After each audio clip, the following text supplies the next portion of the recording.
Hey guys, welcome back to the channel. This is story about what if Naruto trained by Mito for Chunin exams part 1. Before I start, please do support for more amazing content and comments for part 2. Do consider to subscribe my channel and share my video to your friends and check out the description as well. Let's start the video. The village hidden in leaves, Konohagakure no Sato, like the other great villages, had its own Jinchuriki. But unlike the Jinchurikis of other villages, Konoha's was not trained to be a weapon. He was allowed to live a normal life, normal as it can be. Villages have long used bijus as weapons to boost their military power. This was because of their great power. Tailed Beast had an almost infinite pool of chakra that no shinobi could rival. Ever since the times when Hashirama captured the bijus and handed them to other villages as means of balancing the power between the villages, Tailed Beast have been nothing more than weapons for mass destruction. Balancing the power by ensuring that each village had its own biju was a wise decision to avoid other villages feeling weak and threatened by other villages. If other villages felt like this, there would be unrest and villages would start to fight. In the shinobi world, it did not take much for a war to break out. Trivial things that even kids would not fight over could result in Earth being fed human blood. Even when Hashirama handed out bijus to other villages, he maintained that Konoha would not have one. It was all in the name of fairness and the idea of looking good. But the village already had powerful shinobi, more powerful than anyone else. The Shodaime himself was only rivaled by his former best friend, Uchiha Madara.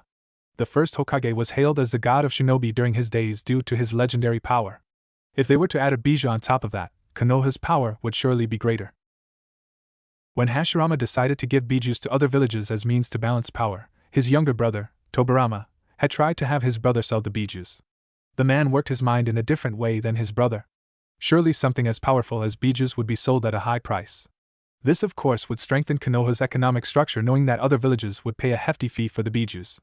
Tobirama knew this. He knew that other villages needed the bijus and would pay any price to get their hands on them. The bijus held great power, and it was near impossible to defeat one. Instead, villages saw them as means to create powerful weapons that will boost the military power of the village. Many villages had tried to capture the bijus but failed miserably. Some did succeed.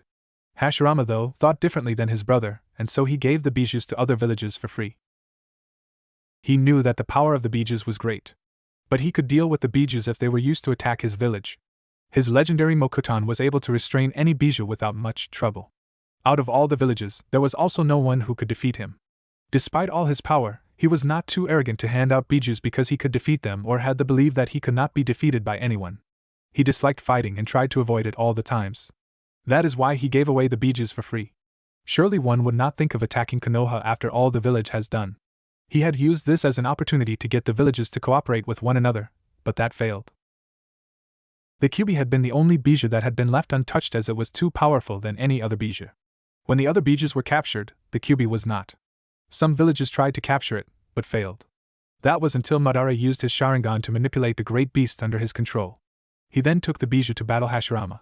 It was during that battle that Hashirama took away Madara's control over the biju. And then it came to Konohagakure no Sato. The biju was sealed within Uzumaki Mito, the Shodai's wife. The Uzumaki woman became the first Jinchuriki of the Kyuubi. But the fact that the Kyuubi was sealed within her had remained a secret that was only known to top village officials for security reasons. Mito carried the biju all her life. Even after Hashirama had died, she still lived on carrying the biju.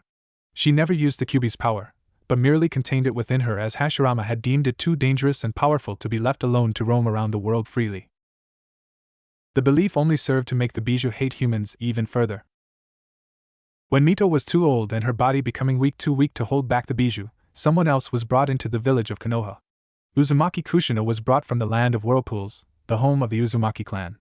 Kushina had special chakra that could hold back the Kyuubi. That was why she was selected to be the Jinchuriki of the beast, the second Jinchuriki of the Kyuubi. Before Mito died, she passed on the burden of carrying the Kyuubi to the young Uzumaki girl with the words that she could conquer the Kyuubi's hatred through love. Kushina held the biju from her young age into her adulthood, never knowing that her only son would one day carry the burden she carried. Kushina's status as a Jinchuriki of the Kyuubi was also kept as secret from the villagers. Only the high-ranking officers within the village were told of this truth. For this reason, she was able to live within the village without suffering the fate other Jinchurikis face.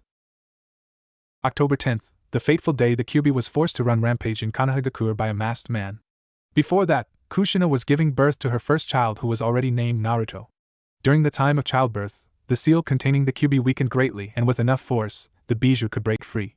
To avoid something like that happening, Hiruzen Sarutobi had Kushina transported in the outskirts of the village while being protected by his most trusted ANBU. While Kushina gave birth, Minato helped strengthen the seal. But the masked man appeared and killed all ANBU before forcing Minato, the Yondaime Hokage, to leave Kushina behind so to save his son. He really had no choice though. The masked man took advantage of this and extracted the Kyuubi from Kushina before subjugating it with his Sharingan.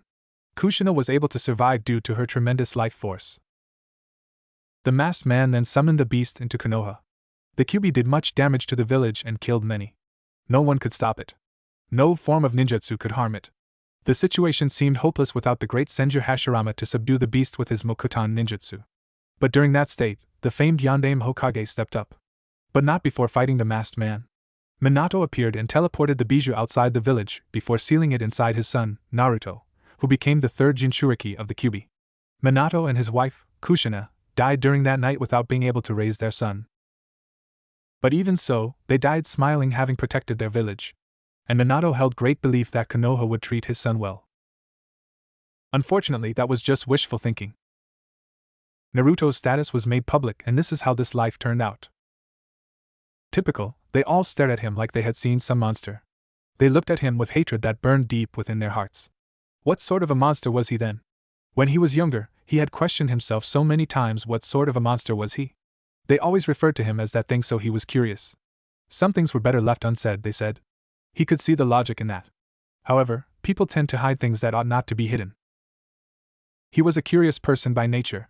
Probing into the mystery behind the hateful stares and the silent treatment had gotten him far. Curiosity was not a bad thing, it never killed anyone.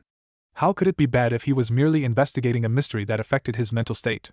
He could not possibly remain ignorant, and so he observed to satisfy his curiosity. The result had been a disappointment. But that did not matter, as he ended up knowing why. It was funny how the world was and how things played out. Konoha looked at him with burning hatred, great loathing. The villagers, young and old, disliked his very presence. Even his shadow was dangerous to touch. He walked about the streets oblivious to the truth, while everyone else knew. They played him for a fool. For what reason? Simple, he carried the great nine-tailed demon fox, the destroyer of villages and a force of nature. He carried a beast that could level mountains under its paws. The Kyuubi was rumored to be a beast of infinite chakra, immortal, and its very being was hatred. The beast was said to have hatred that defiled anything it touched, yet he had been tainted with such demonic presence, and the hatred had yet to defile him. Konoha feared the Kyuubi like a little child fears darkness. When a baby is crying because of the fear for what might be in the darkness, Konoha wets her pants, hiding inside the tunnels that lie deep under the Hokage monument. She cries for someone to help her, but her parents are both dead. Perhaps her caretakers may one day wipe all her fears away. Perhaps. The villagers saw the nine-tails in him. They saw the very thing that killed their loved ones, the very thing that nearly destroyed their village, the very thing that took away their beloved Yondaime Hokage. They loathed the bijou more than anything, yet at the same time feared the bijou more than anything. It was laughable that even the thought of the bijou gave them unspeakable nightmares.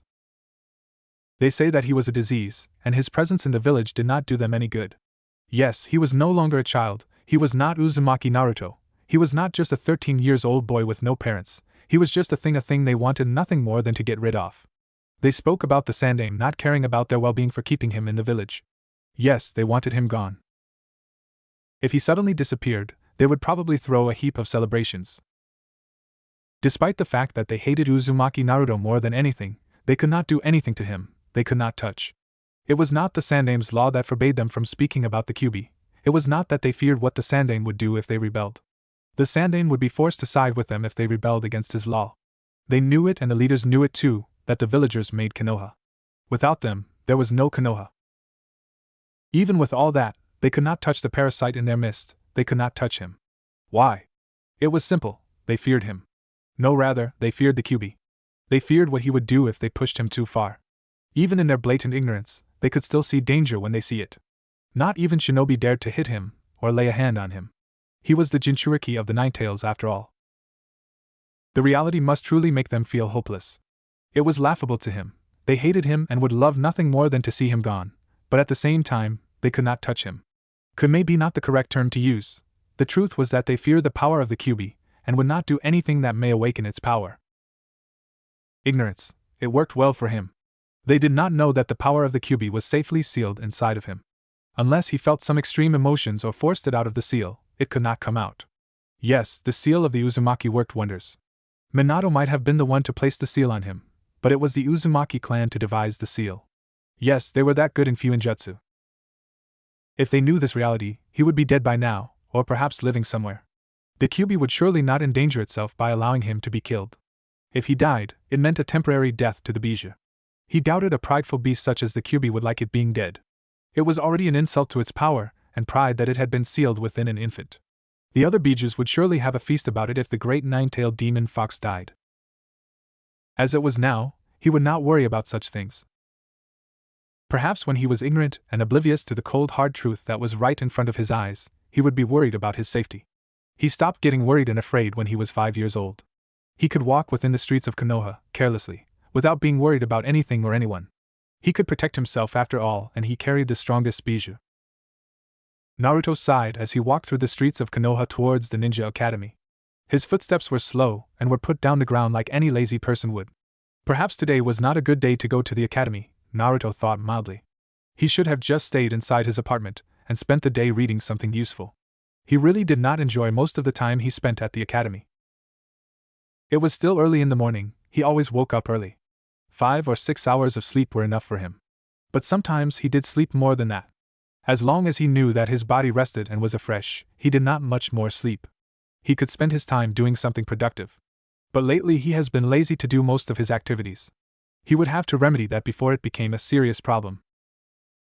Naruto looked at the heavens. There is still about 30 minutes before class. I could get some ramen before class.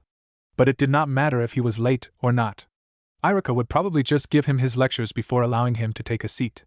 He never really did listen to each lecture the man gave, and that always worked wonders in magically giving the teacher a vein on the forehead. He shook his head, slightly. It was barely notable. I will get some ramen later, he thought, proceeding towards the academy. But his movements became even slower. He had to kill these 30 minutes so that he does not bore himself when he gets to class and finds the seats empty. Finally, Naruto thought as he finally reached the entrance of the Shinobi Academy. He looked around the place, and saw that it seemed to be nearly empty of his peers. But his senses told him otherwise. He knew they were in class. Perhaps they had changed the time for when the academy starts. He put his hands inside his pockets and increased his pace, albeit slightly.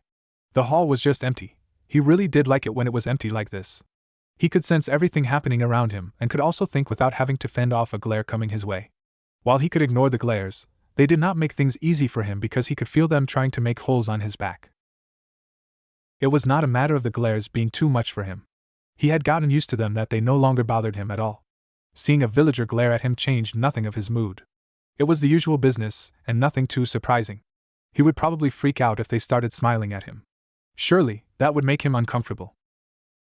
The matter was that he could feel the glares because his senses were honed expertly like those of a top shinobi. While he spent much time in the streets and forest of death, he needed to have such skills. The forest of death was a dangerous place if you were not a shinobi.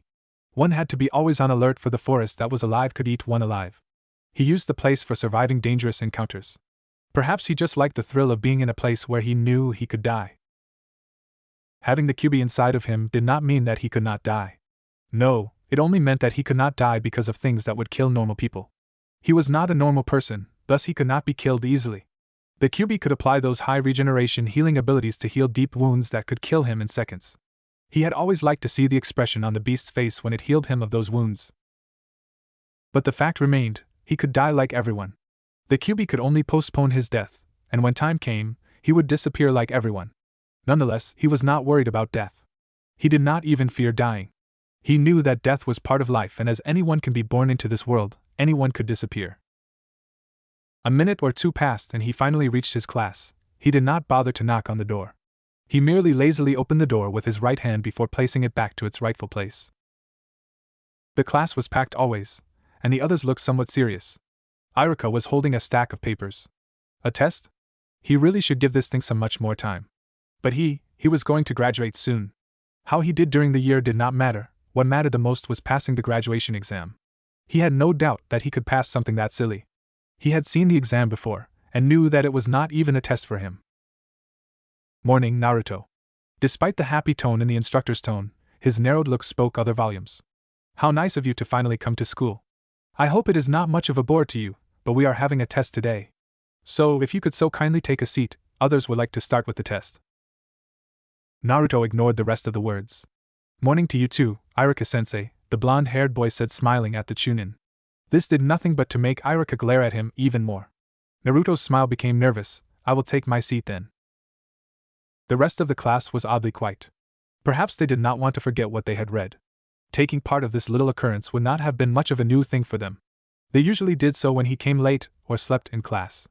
It would be until Iruka quieted everyone down so that he could do the job he so loved without much noise to disturb him. As Naruto walked up towards his seat at the corner of the class, he felt a familiar stare coming towards. He looked at the culprit with a smile, and the girl looked away, red-faced like she had been caught stealing. It was the normal occurrence. She would stare at him while he was not looking, and when he stared back at her, she would quickly look away, looking flustered. Perhaps he enjoyed seeing the look on her face.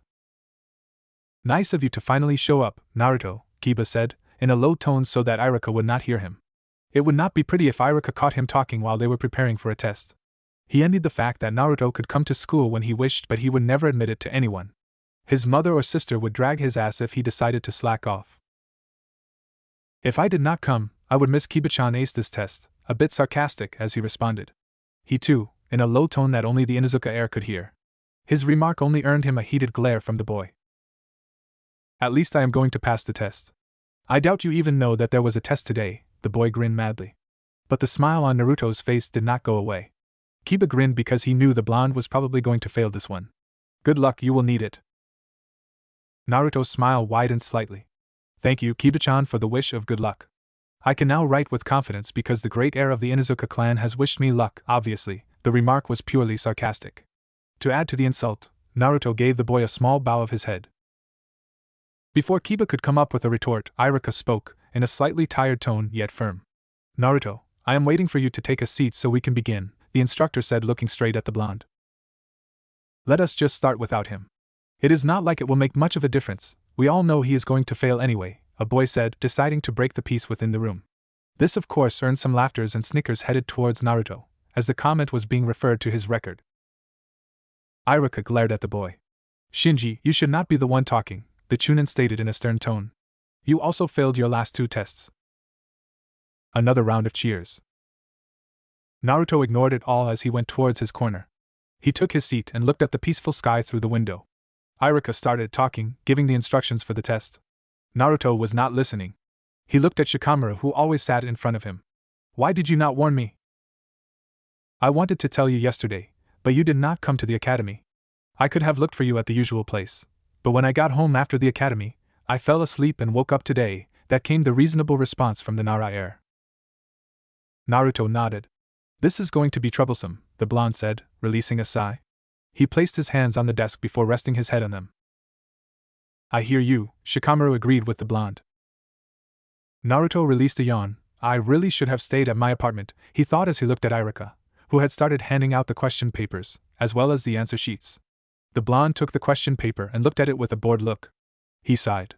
Wake me up when there's 10 minutes left, he said to Shikamaru. The Nara heir merely grunted in response. Naruto closed his eyes. I am seriously becoming a lot lazy these days. I sleep during the day more than I should be, he thought as he drifted to sleep. Hokage's office. The Sandaime frowned as he watched Naruto drift to sleep. This was becoming a problem. He had noticed lately that nothing seems to interest the blonde that much. Lately, he wore his bored expression mask more often than he wore a smile. What kind of a 13-year-old did not become interested in passing academy tests? Other kids studied hard because they wanted to become shinobi. But Naruto has not been showing interest in passing the tests, or even performing well. The boy's attitude towards academy work was dismissal. Who the hell takes a nap during a test? Those things stayed on your record. To a kid, good grades meant a lot. It made him happy when he was just a brat to do well in the academy. But Naruto was showing no interest in doing well. But then again, he had his parents to make proud. Naruto had no parents. Even if he did well, there would be no one to congratulate him. The thought made his frown deepen. If only Jiraiya was here, the boy would have someone to look up to, Sarutobi thought mildly as he put his crystal ball away. He would have to do something to get the boy motivated. He recalled that the boy did not even want to enter the academy. He had even started late than his age group. He had just pushed things through so that Naruto could graduate with those in his age group. There were some young fellas. The villagers had not been pleased with his choice, but he did not budge. He was the professor after all. Is there any other way I can become a ninja without having to attend the academy? Naruto had asked the Sandaime after a week of attending the Ninja Academy classes. He had been curious as to why the blonde would ask such a question. His curiosity got the best of him, and he asked why the blonde would ask such a question. The response he had been given by the boy had shocked him. Within a week, the happiness of the boy had been sucked out by the walls of the academy. He had told the blonde that he had to continue with the academy if he was going to become shinobi. But now things were not getting any better. He would have to do something quick, without drawing the villagers' attention. The council would surely give him a headache if they knew he was interfering or giving Naruto special treatment. Well, he was special, and he deserved it. But the damn fools did not have the same eyes as he did. And it was a damn shame that they did not see the potential he saw in Naruto. If Minato had not died, none of this would be happening. But it had happened, and there was no returning back. He just had to make the most of the situation and ensure that Naruto became a shinobi, a good one for that matter. He would ensure that he did not fail Minato and Kushina. But he was running out of options. Naruto's class would go through the graduation exam soon. He was sure that Naruto would pass the exam. He did not believe that the blonde was stupid despite his awful academy record. Most trouble was caused by the hatred people carried for the Kyuubi. He knew that even some academy teachers were willing to sabotage his education, although they seemed to fail. They settled abandoning his training. But he had done well in making Iruka Naruto's teacher. He knew the Chunin was a good person. He thought Iruka would be a good influence on Naruto. But that was not bearing much fruit as Naruto did not appear to take interest in anything from the academy. What made him smile was that Iruka did not treat the boy like other teachers he had assigned to Naruto before. The Chunin taught Naruto the entire things he taught the other students. The rest was really up to the boy. An Umbu made his appearance known to the Hokage. Sandaime-sama, I have brought the surveillance report you have requested, the Umbu said in the same monotone voice that all Umbu were famous for. Hiruzen held out his hand as the Umbu handed him the report. Once that was out of the way, he waved his hand, dismissing the Umbu. The masked man did not say anything as he disappeared into thin air. The Sandaime Hokage wasted no time in opening the file. He flipped through the first page. It just held the name, rank and status of the subject. He already knew all that information. What he was interested in was the report itself.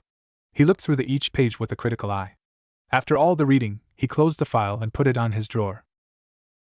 The Hokage then leaned back on his chair. As expected, there is nothing out of the ordinary, he muttered to himself, before sighing. This is all going to kill me one day, he thought, releasing a bitter chuckle. Shaking his head, Hiruzen looked at his paperwork. He frowned. The paperwork can wait, but Tuka-chan cannot, the thought, digging his right hand into his robes. Back at the academy. Naruto! Iruka yelled straight at Naruto's ear. He was glaring down daggers at the blonde. How dare he sleep during a test?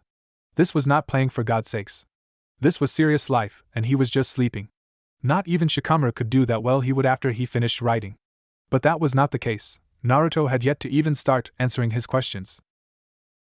What? Naruto woke up abruptly as he suppressed a wince from the tone of Iruka's voice. It was really loud and not healthy for his ears. He settled for smiling when the Chunin hardened his glare. Sometimes Iruka could be scary when he wanted to be. Seriously, Naruto, you have to start taking your study seriously. Iruka spoke in a soft tone, never losing his death glare. The Chunin then shook his head. Start writing and I won't give you extra time. If don't finish, you will fail again. With that said, the Chunin went down so he could observe each student. After Iruka had made some distance, Naruto looked at Shikamaru's back. He must be sleeping with his eyes open, the blonde thought. I should have done that from the start, and I was having a nice dream, he mumbled quietly before taking a look at the questions. History? Who are the founders of Konohagakure no Sado? Which two clans first settled in Konoha? Naruto groaned as he read the questions. This was stupid. If you got the first question right, you could not fail the second. Anyone who got the first question and failed the second as an idiot. Well, he could understand why the question only carried few marks. I should have stayed at my apartment. This is boring, Naruto thought as he browsed through the questions to look for questions that would be worth his efforts to answer. It was plain stupid to ask him who founded Konoha, to make it worse, in a test of all things. Everyone ought to have this kind of knowledge, it was common. Anyone who did not know it was just plain ignorance. I'd better start answering the questions before Iruka says time is over, Naruto said to himself as he looked at the clock. There was only 2 minutes left before the time set could be over. He had 2 minutes to write something. Well, it was more challenging this way. He then started writing. 2 minutes later. Okay, students. Your time is up, Irika said, smiling at his students. He was sure that he had set more than enough time for them to finish writing, especially when the answers were easy. He could admit it to himself that he had set an easy test for his students. He just wanted some who have been failing to get a morale booster by passing this one. He just hoped that Naruto had written something. None of the students complained about anything. They brought their papers to his desk before taking their seats again. Ah crap, Naruto muttered. I forgot to write my name on my answer sheet, the blonde said, looking through the window. He knew Shikamaru was listening. Normally, he wrote his name before answering anything. But this time had done things differently. Shikamaru sighed. I did not hear you, the Nara heir said, burying his face on the desk. Getting into this kind of conversation would only be troublesome, and he would rather avoid anything troublesome. Naruto was just a troublesome person. The blonde raised up his hand. Irika was quick to notice it. No, Naruto, you can't go home now, the Chunin said with a bit of impatience. Where did that come from? Naruto asked himself, hearing Irika's response. Was the man thinking that he had raised his hand to ask if they could leave? Sighing, Naruto spoke. That is not what I want, Irika-sensei. What is it then? His impatience had now become visible to everyone in the class. Naruto could be so much annoying and troubling sometimes. He had many students to deal with, but he had never met anyone who could be as frustrating as the blonde. I forgot to write my name on my answer sheet, Naruto said, scratching the back of his head while he gave Irika's nervous smile. There were a couple of snickers and some mutters of idiot or something along the lines. But the blonde ignored it all. He did not care much for what the kids thought. They understood nothing, and only played the ignorant children. Fine. I will write it for you when I mark the papers, Irika responded quietly. He knew Naruto's handwriting and would never mistake it. He also knew that he would be able to find Naruto's paper easily, given that there was bound to be gaps of unanswered questions. Irika sighed as he looked at Naruto. The blonde was already looking through the window. You can take an hour break. You will return to class after that, and don't take much time. Everyone can go now, except for you, Naruto. You have already taken your break. Naruto sighed as he watched his classmates leave class through the reflection on the window. It was still morning. There was no need to go outside. He would leave if he had to take some time to eat, but he knew the mates who went outside were just going to be babbling about this and that. Sometimes he thought he was stuck in a 13-year-old body. He could not find himself enjoying the usual conversations his age group had. They bored him more than anything. Well, given this time, he may as well read something. You are not going out, Naruto said to Shikamaru, who was still sitting behind his desk. He looked like he wanted to get back to sleep more than anything. He noticed that Chuji had also not left the class. Then again, Chuji was wherever Shikamaru was. No, the Nara genius responded lazily. If I go out, I won't return. And my mom is going to be troublesome if I end up ditching class because it was too troublesome, Shikamaru said quietly. Even the thought of his troublesome mother gave him a headache. You will never stop fearing your mother, will you? Naruto questioned, smiling at his classmate. It was amusing that out of everything in this world, Shikamaru feared his mother more than anything. It was also apparent that even his father was afraid of his mother. The Nara heir had no shame in making mention of that. He would probably never know, since there was no mother in his life. His mother was already dead. So there was no experiencing any of that. Shikamaru was not the only one who was afraid of his mother. Even Kiba was afraid of his mother. Well, he could understand why the Inuzuka would fear his mother. The woman was crazy. He had seen her couple of times. And she had no problems embarrassing Kiba in front of everyone. Sometimes he felt pity for the Inuzuka. No, scratch that, he did not. It was downright amusing to watch. Overall, the kids say that mothers were scary. He did not know any other, and would never see any of that. His own mother was resting in the afterlife. He could only hope that she was at peace. Maybe you should see her one day, and you will know what I am talking about, Shikamaru said in a low tone. He was careful not to say anything that would remind the blonde that he had no parents. It would not be a good thing to sadden his classmate. But then again, he had never seen the blonde sad before, never. There was always a smile. Sometimes it was neither happy nor sad. His eyes only reflected boredom, sometimes curiosity. I will pass on that, Naruto said as he took out a small black book and started reading it. Shikamaru narrowed his eyes at the book. Its cover was just pure black, and had nothing written on it. He had never gotten a glimpse of what was inside it. One thing was obvious though, Naruto always carried the book wherever he went. I thought you would be out eating, Chuji, the blonde said, his eyes firmly on his book rather than on Chuji. If I went out to eat now, I won't have anything to eat in the normal break, Chuji responded calmly. But you are eating right now, Shikamaru pointed out, looking at his friend. Chuji shrugged. These chips are just the extras I came to school with just in case Irika-sensei gave us a break after the test. And it turned out I was right to bring this bag along. My stomach would have been throwing a fit of groaning if I did not have this bag. Nothing further was added to that. Shikamaru merely closed his eyes as he prepared for napping again. He had nothing to do. A nap was the best he could do. Chuji continued eating his chips calmly, and in silence. As for Naruto, he continued reading his book silently. He read it until the others finally came back and took their seats. Irika then came back to class, wearing his usual smile. Okay class, we are going to return to the usual schedule, Irika stated, looking at his classroom. I am waiting for Mizuki to get here so we can begin. He paused for a moment. He was supposed to be here by now, the man said to himself, then to anyone. That did it for the class. They started making noise as they waited for the assistant to arrive. Mizuki was usually the one to assist during tests and practical exercises in the training ground. Naruto held no love for the Chunin. The man hated him. He could see through that fake smile he always plastered when he looked at him. There were times when he hated smiling at the man. His hatred was blatant, and he could not hide a damn thing. Some people did better in hiding their hatred. But the man was a failure in that regard. Mizuki will teach you for the next hour, Irika said. The man then started talking. He was teaching more history. Sometimes he thought that Irika only gave the man an opportunity to teach history just to mess up with the man. History was damn boring. He hated learning it, especially since he learned all of Konoha's history when he was just 7, and that was 6 years ago. Spending his time listening would only bore him. The worst part was that the man taught history wrong. He did not even bother to make it worthwhile. And so, Naruto drifted off to sleep. Later, he looked around the streets with a bored look on his face. They looked as lively as always. Deep inside in that liveliness was deep hatred that disgusted him. Of course, the hypocrites of this village did not please him at all. He felt disgusted just by looking at them, and if it was not for the fact that he embraced the hatred, he would have very well spat on their good-for-nothing hypocritical faces. Someone hit him. He had sensed a person coming towards him, but he had not thought the man would actually bump into him. The hit was enough to send him tumbling backwards.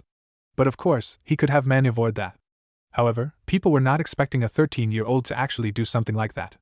And so he hit the ground on his back before looking at the man. Watch where you're going, scum, the man ground out with as much as venom as he could muster. Naruto raised a ghost brow. The man had been the one to hit, and then actually moved towards him, hitting him on purpose. For a second he was tempted to curse the man, and give him a chilling glare. But he settled for scratching the back of his head, while smiling nervously. Sorry, mister, he said apologetically. You better be, the man said, walking away. Naruto almost looked amused when the man said that. He knew that behind the growl was barely hidden fear. He could swear that the man might have breathed a sigh of relief when he walked away from him. They seemed to like seeing him crawling beneath them. They were a bit sadistic sometimes. But it was okay, he did not care. He looked around to see that almost everyone was ignoring him. But he did notice that someone gave a discreet apologetic smile. He nodded at the man and dusted himself as he stood. It was nothing new.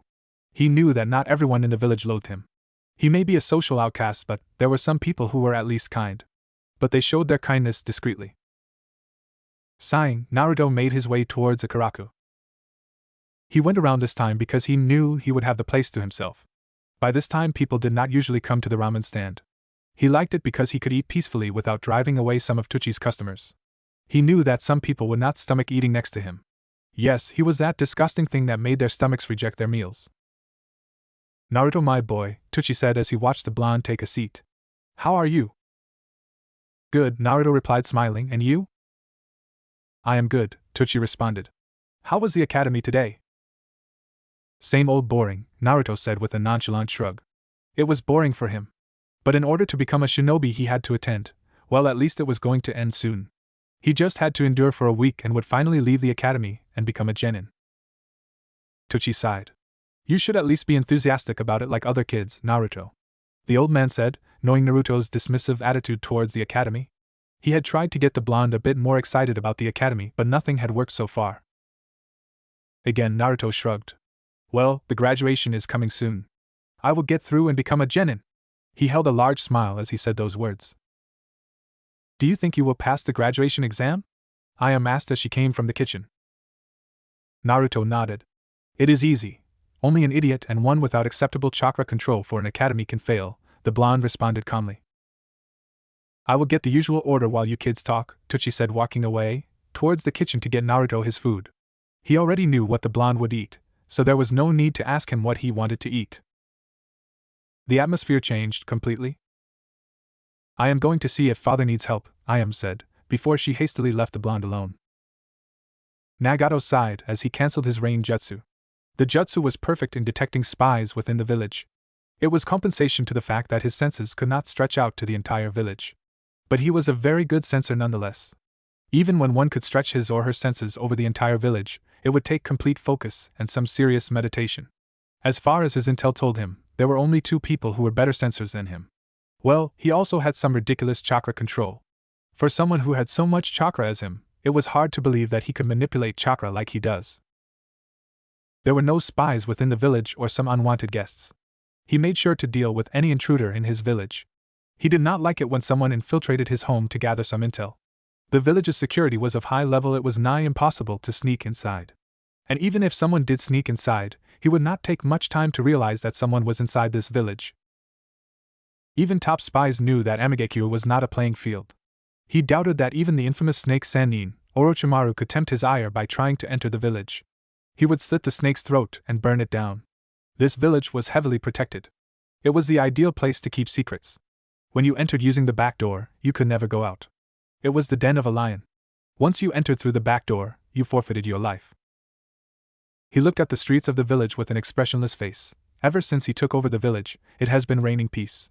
He had ensured that everyone in the village was safe and eliminated everyone he considered an enemy. Yes, there was no one who he even suspected to be any enemy. Even a suspect was not allowed to live. That is how he had managed to lead this village and hold on firmly as its leader. From the Third Shinobi World War, he had been the leader of the Amagekyo. He had eliminated Hanzo and everyone who was associated with him. He did not want anyone to start a rebellion on his village. His organized assault on Hanzo had led to the freedom of Amagekyo. Of course, he had not eliminated Danzo's army alone. He had his own army to command. It had been a civil war that stained this rainy village again. But at the end of the war, he had destroyed Hanzo. And that left aim in his grasp. Since he single-handedly destroyed Hanzo, and his remaining henchmen, and the fact that he had never been defeated in battle, the villagers of Amagekyo had started calling the god of Amagekyo. Well, he had started calling himself the god of peace. Still, the villagers never referred to him by his name. He had abandoned the name long ago. Only those close to him were the ones who called him by his real name. To anyone else, he was known as Pain, and to the villagers of Amagekyo, Pain-sama. He was proud of the fact that many have not seen his face. People have seen Conan's face, but he never exposed himself. His pads were the ones who always got to see the world. Even the Akatsuki members have not seen his real body. He only interacted with them using Tendu. He was not the only one who had a name from the villagers. Conan was also given a name. She was the Angel of Pain-sama. She had fought alongside him during the civil war, which was now but a history. But word had not gotten out that their civil war had ended, and in his favor. He had ensured that the word never got out of the village because he knew if it got out, he would have to deal with annoyances. Nagato turned around from the view and walked towards his office. He found Conan sitting down with her usually blank look. "Have you gotten a word from him?" the woman asked, looking straight at him. Nagato did not respond immediately. He first went to take a seat before responding. "No, last time he was here, he said he would keep his distance from us. He said that someone was watching him, and it would be troublesome if he had to watch his back every time he decided to come here." "It has been 3 years, Nagato," Conan reminded her partner. Really, judging by his posture and expression, he did not seem to mind about it. He was not as concerned as she was. It was not that she was impatient, she was just worried. "I know," Nagato responded blankly. "It has been 3 quiet, long years. Ever since we dealt with the Obito issue, we have had little to do since the village was already stabilized. And the Akatsuki has been quiet. I have yet to speak to any member in 4 years." Conan nodded. "Well, that is not anything unusual," she said, referring to the fact that Nagato has not been in contact with any Akatsuki member. Sometimes they could go for about 5 years without contact. But when he called, it was back to business. "How are we going to deal with the Obito issue? The time for moving again is coming soon." Itachi and Kisame are the only ones who know about him, since both were recruited by him. But Kisame is the one who has seen his face. Itachi did not, he only suspects something. Those two are the only ones who need to be spoken with since both will be curious as to why he has not made any contact, Nagato said, before pausing for a moment. They will be told of what happened, and if they have a problem with it, they will be eliminated. Conan nodded, not feeling anything to the fact that Nagato was speaking about killing both Itachi and Kisame should they rebel because the one who recruited them is no longer in this world. Akatsuki did not accept anyone who betrayed them. I doubt Itachi will have a problem with it. The one who might have some reactions would be Kisame. I doubt he too will do anything rash, but of all the members of Akatsuki, Kisame was the only one who knew the goal Obito had for the organization. Nevertheless, he was not worried about it. It would be a pity if we lost them though. They are both useful to the Akatsuki. No one could probably replace them should we lose them. Have you already drawn plans for when we start moving again? We will not be moving in the same direction as we were before he came, Conan said. She was not the one with the dream. She was merely a pillar that supported the dream of Nagato and Yahiko. The latter had once said that Nagato was the one who would take Akatsuki to new heights, but it appears that Nagato always wanted to follow someone. Well, at least now he was not exactly following someone. I have. We have already discussed the important details with him. He watched Conan carefully to see how she would react to this revelation since she was not there when plans were made. She was busy cleaning up a mess they had created while dealing with Obito. He got a raised brow from the woman in response to the revelation. When did that happen? It happened after we removed Obito. That was when he said he would not be coming here, Nagato responded carefully, so that he would not have Conan think that he was keeping secrets from her. He did not like doing something like that to her, especially given their history together. Conan nodded. I am expecting a delivery. With that, she stood up and left the office without more words. Nagato did not say anything either. He did not even watch her leave. He just drifted off to his thoughts. Konoha. The Sandaime sighed as he leaned back to his chair. The graduation was coming soon, and he wanted to pick the best sensei for Naruto should the boy pass his graduation exam. He wanted someone he could trust explicitly. Someone he knew would not drive the blonde into the forest to get him killed. If he got a jonin that held hatred for Naruto, he would have made a grave mistake. That person would surely leave the blonde to die if the opportunity presented itself. There were a few jonins he knew would not bring harm on Naruto, purposely. But he needed one that would be suitable for the kind of training the blonde would need. He also needed someone who could handle the blonde and subdue him if it came to that. He had no doubt that Naruto may one day be able to access the chakra of the Kyuubi, so he wanted someone who would be strong enough to deal with it. He just hoped that something like that would happen before he had told the blonde about his status as a Jinchuriki. As far as he was concerned, the blonde was oblivious to the cold hard truth. He had never told him and forbade anyone in the village from even saying the Kyuubi. If one broke such law, death awaited. With the surveillance he has kept on Naruto and his very actions, he was positive that no one had told him about. Even though the blonde was not stupid, he doubted that he would have discovered the truth on his own. It would be something to dread if Naruto found out on his own and kept that fact from him. It was at times like this that he was thankful that the blonde did not come from the Nara clan. It certainly would be a disaster if the blonde suddenly says, I know. He would probably have a heart attack if that happened. But just in case, he has put plans for damage control should something like that come to happen. The chances were low, but it never hurt to be on the safe side. Especially since he got the feeling the things may not be as they appear. Shaking his head, Sarutobi motioned for an Umbu to appear before him. Get me Kakashi with force. Hi, the Umbu saluted before disappearing into thin air. Sarutobi knew that it would not be an easy thing to find the retired Umbu. The man could hide his presence very well, especially since he once was one of Konoha's top Umbu. The man was somewhat of a legend within the Umbu division. Added to that, the man would take his sweet time to get here.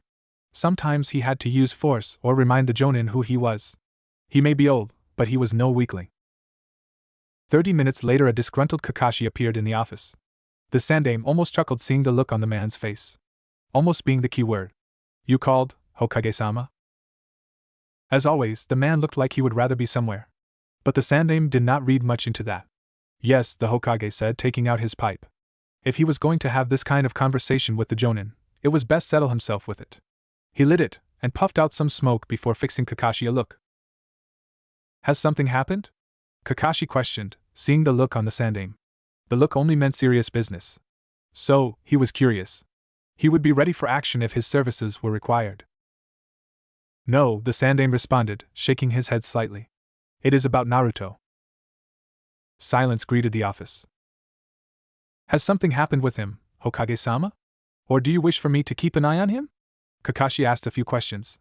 Normally that was what the Sandaime would request of him when it came to Naruto. He knew that the Sandaime trusted him with Naruto's safety more than anyone in this village.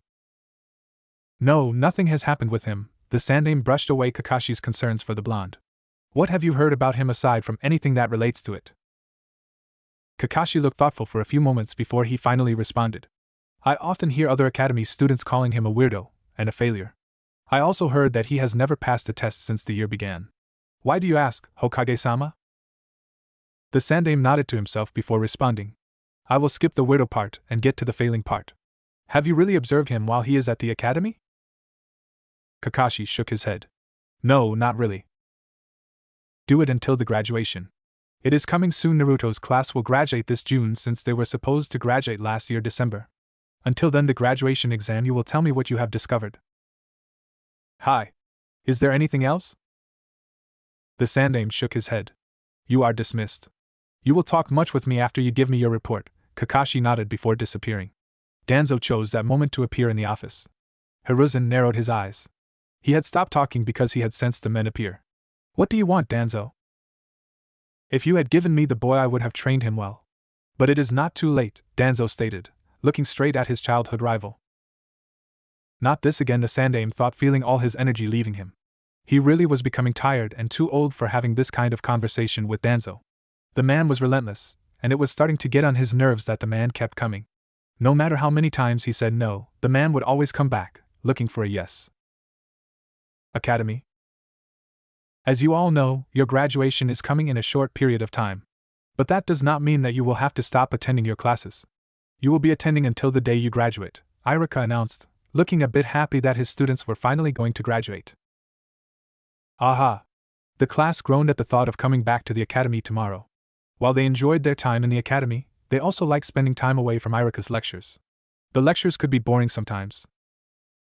Alright, before we take a break, we are going to the training ground to review what you have learned so far in practical skills, Irika said, clasping his hands. He was obviously ignoring their groans. Yay, we can see Sasuke-kun fight.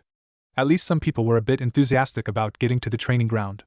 The said Uchiha merely stayed quiet, ignoring everyone else.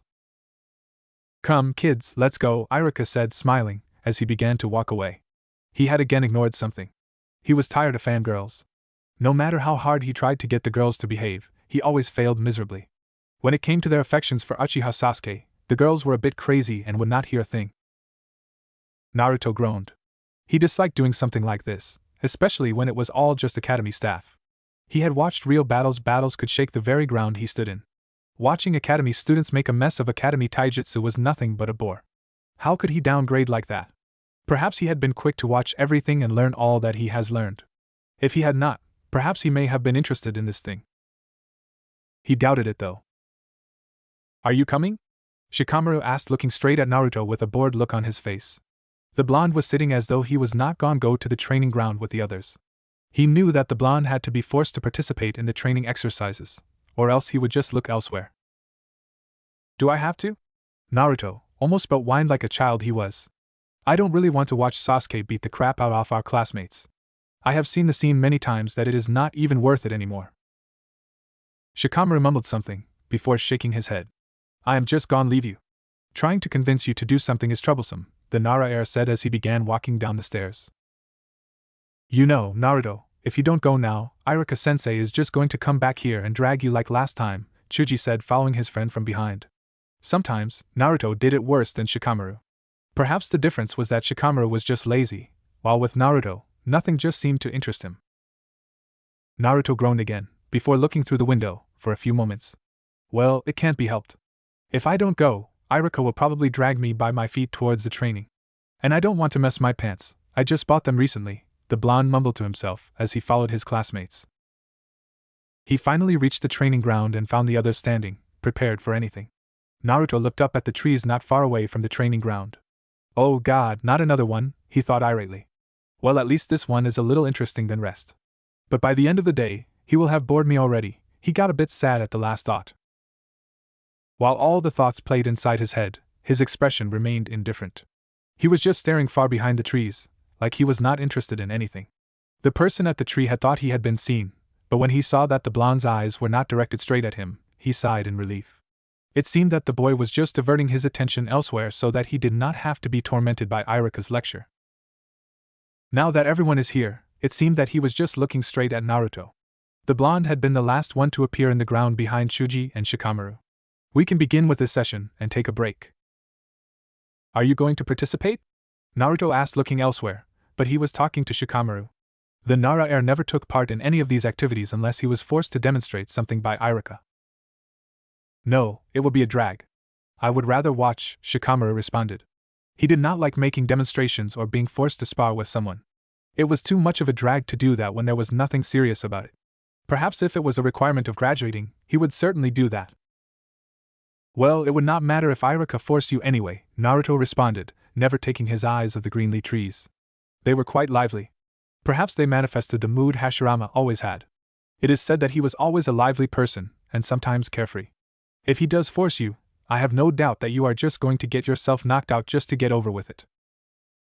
Whatever works to get Irika-sensei off my back, Shikamaru said in a nonchalant tone, before looking back at Irika. Now I will need volunteers. And the faster we finish this, I will free you for your lunch. Irika put on a good offer that he knew his class would love it. Unfortunately, no one wanted to take part. But the girls were not all that. Irika, pick Sasuke-kun. It was not a surprise to Irika that the traditional sensei was dropped as the girls addressed him. When it came to their Sasuke, those girls cared for nothing. They would probably threaten to kill him if he refused their demand. They had nearly mutilated poor Kiba when he had cursed their precious Uchiha, and Mizuki had also been nearly beat down. But the Chunin was a lot faster and quicker than them.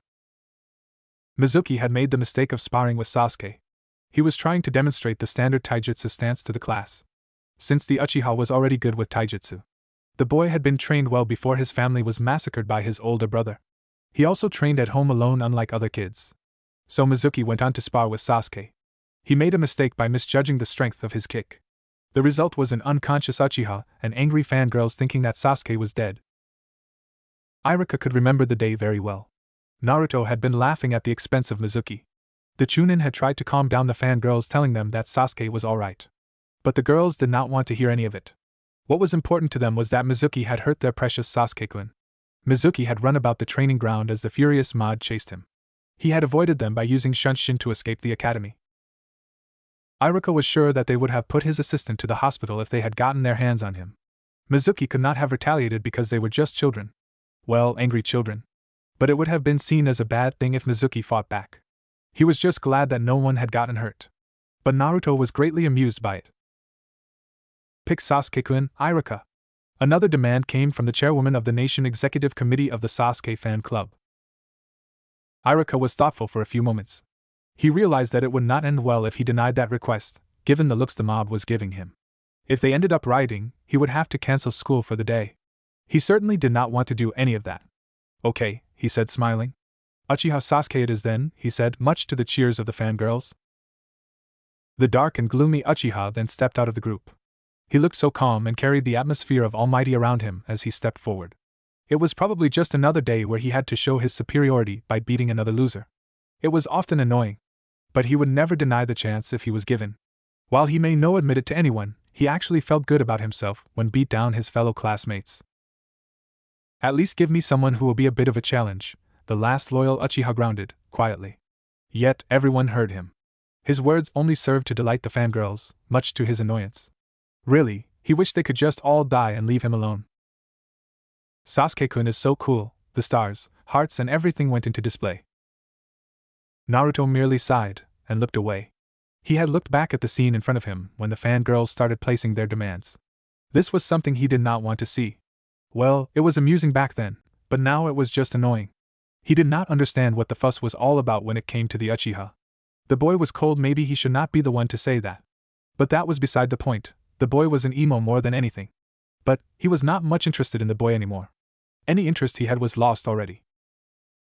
Isn't someone going to go on and take on the emo? Maybe when someone finally beats his ass, he will stop being so damn almighty, Kiba said, looking around at his fellow males. There was also the fact that the Uchiha took all the attention of the females. If he got beat, it might make the girls lose all their obsession with him. Naruto, why don't you do it? Shikamaru asked, with slightly narrowed eyes that only the blonde could see. Naruto shrugged. Nay, I doubt that I can land a hit on the great Uchiha Sasuke. You are damn right about that. I have a better chance of beating that bastard than you, Kiba retorted. Akamaru barked, perhaps agreeing with him. Apparently the sarcasm was lost to him. How did he miss that one? Chuji asked, looking at his friend. He knew that Naruto could throw some sarcastic remarks every now and then. This one just a blatant remark, and yet Kiba failed to notice. I have no idea, Shikamaru responded with a shrug. Naruto poked his chin. Perhaps you are right, Kiba. I mean, you have a 0-5 record against Sasuke. You have had plenty of experience hitting the dirt. Maybe this time you will finally get it right. But if you do fail, you can always try again. I mean, you just have to be embarrassed by the guy you hate the most in front of the whole class. Your mom might even find the amusing part of it. Kiba glared. Are you mocking me? Naruto shook his head. I don't know, he truly looked he did not know. Ask Akamaru, perhaps he understood me. I am sure he can interpret it for you. He seems to be a lot smarter and can understand human language better than you. Why did you say? Kiba asked, taking a few steps towards Naruto. The blonde looked around, looking clueless. Are you talking to me? Shikamaru's sweat dropped. Kiba should have been used to this by now. Naruto did act like that when Kiba started to act otherwise. What is going on back there? Iruka asked, stopping Kiba in his tracks. Kiba, if you have so much energy to pick a fight with Naruto, why don't you come here and battle with Sasuke? Kiba turned around to face Sasuke. He looked at the emo Uchiha and then the fangirls. I think I will pass. Iruka sighed. Naruto, why don't you spar with Sasuke? Yeah, so that he can demonstrate the difference between number one and last, another girl spoke, much to the delight of the class. Naruto merely looked away, not because of embarrassment or anything. This was all just boring. It was nothing new. He had been in a scene like this before. And last time he had walked away citing that he was bored. Iruka had tried to stop him, but he had disappeared from the radar of the Chunin. At this moment, he would rather be in his apartment than here. He looked back at Iruka when he realized the Chunin was waiting for his response. No. Iruka sighed, but before he could speak, Sasuke spoke. What is the matter, weirdo? Afraid you are gone hit the ground like others? The Uchiha questioned, with a rare smirk. So cool. Naruto rolled his yes, before looking away again. Yes. You have proven yourself to be the top student. I am no match for you. The sarcasm all but lost. I mean, who can defeat Sasuke-chan and his death glare? Not lil ol' me. I swear just by looking at you gives me nightmares. And there is also the fact that you might be into boys. I have seen how you stare at Kiba's behind each time you give it a beating. Apparently not. Kiba looked horrified, while the expressions on other males appeared like they were ready to explode in laughter. The expression on Sasuke's face was simply priceless. Naruto almost laughed. Almost. The mob was on an entirely different stance. They were glaring down furiously at the blonde, looking as though they were ready to mutilate him. Naruto, though, was not the least concerned. But for the mob, how could he? How dare he say Sasuke is gay? That is blatant blasphemy. A sin that is punishable by death. How dare you? Naruto just fixed the mob a nonchalant look that did nothing but infuriate them. Well, it appears that you are gonna have to spar with Sasuke, Naruto, Iruka said, a bit worried about where things were going with the mood change. Naruto sighed. It appears so. Sasuke-kun, show the weirdo who is the boss. Make him pay for that blasphemy he has just uttered. Sakura yelled, earning nods of approval from her fellow fangirls. Naruto had to pay, he had to pay. It was unforgivable that he called Sasuke, their Sasuke-kun, gay. Sakura could not even dare repeat the words the blonde had said. This is just going to be troublesome, Shikamaru said, looking at the mob that had been ready to pummel Naruto. They must have stopped from doing anything once it became apparent that the blonde was going to face Sasuke. They would have surely chased the blonde around the training until they could no longer move if it had not come to this. As far as Shikamaru could remember, Naruto had always stayed away from Sasuke's path. Even when Iruka wanted the blonde spar with the last loyal Uchiha, Naruto had last walked away from the training ground. The blonde never showed any interest in the Uchiha. While Sasuke settled for the mask of cold impassiveness, Naruto settled for the mask of blatant boredom, but most of the time it was indifference. He also carried a nonchalant aura around him. But what had changed? It was the first time he had heard Naruto make fun of Sasuke so bluntly. He made fun of other people, but not Sasuke and the fangirls. If his memories served him correct, the blonde had yet to even talk to the fangirls. He always ignored them and looked the other way. But then again, Naruto ignored many things, as long as they were of no interest to him. He did not even know what interested the blonde. As far as he was concerned, the blonde showed little interest in anything or no interest at all. Sighing, Shikamaru shook his head. Thinking of an answer was just going to be troublesome. It was better to be at peace and allow things to unfold themselves. You think so? Naruto said, responding to Shikamaru. He then decided to get this over with so he can go away. He surely did not want to be here anymore. Perhaps he could see for himself what the so-called prodigy and genius could do. Well, at least, give them a show, Naruto. Today might be the last time we come here before graduation, Chuji said before Shikamaru could respond. Yeah, he is going to end getting beat like everyone else. If he even lands a hit on Sasuke, I will become his slave for a month, Kiba said, looking confident that Naruto could not even land a hit on the Uchiha. The blonde could not even defeat him, what more could he do? Naruto looked at Kiba, with a somewhat twisted grin that rang all sorts of alarms within the boy's head. Well, it only lasted for a second, only for Kiba to see it. Are you sure about that? Though Kiba felt confident, he surely did not feel comfortable with the grin Naruto had shown him. It was just wrong for someone to smile like that. He was sure even Sasuke would feel sick if he saw a smile like that. And no. Naruto sighed, how disappointing. And I was looking forward to having you as my humble slave, the blonde said walking towards the waiting Uchiha. He certainly did look like he was disappointed. The look of indifference returned in full force as he went to face the number one in the academy. Remember that this is just a sparring session. Nothing too damaging. The message was clearly addressed to Sasuke since he was the one who has showed more skill than any of the students. The Uchiha was also quite brutal. He did not want anything hurting being done to Naruto. Sasuke nodded, quietly and settled to giving Naruto his famous cold mask of indifference. What infuriated Sasuke was the fact that Naruto did not even flinch. He just continued to have that look of blatant boredom. He did not seem to be interested in anything. If Sasuke was not mistaken, the blonde was not even looking at him. That look of nonchalance may seem like it was looking at him, but it was not the case. He was not looking at him. It felt like the blonde was looking down on him. How dare he? The thought infuriated him. Who does the weirdo think he is looking down on him? No one did that to him. Naruto could see Sasuke's jaws clenching in anger. He silently shook his head. He had yet to say anything and the Uchiha was already grinding his teeth. What more would he do if he does open his mouth? Okay, you can start now, Iruka said, giving the boys the green light to start the session. Naruto did not move. He merely folded his hands across his chest, before looking elsewhere. Gah! One of the fangirls growled, pulling her hair. The audacity of that weirdo. He is trying to look cooler than Sasuke-kun. Sasuke-kun, you cannot allow something like that to happen. It is unforgivable. For once Sasuke agreed with the fangirls. He smirked as he got into a stance. Yet Naruto still looked away from him. He even let loose a yawn. Sasuke glared before calming himself down.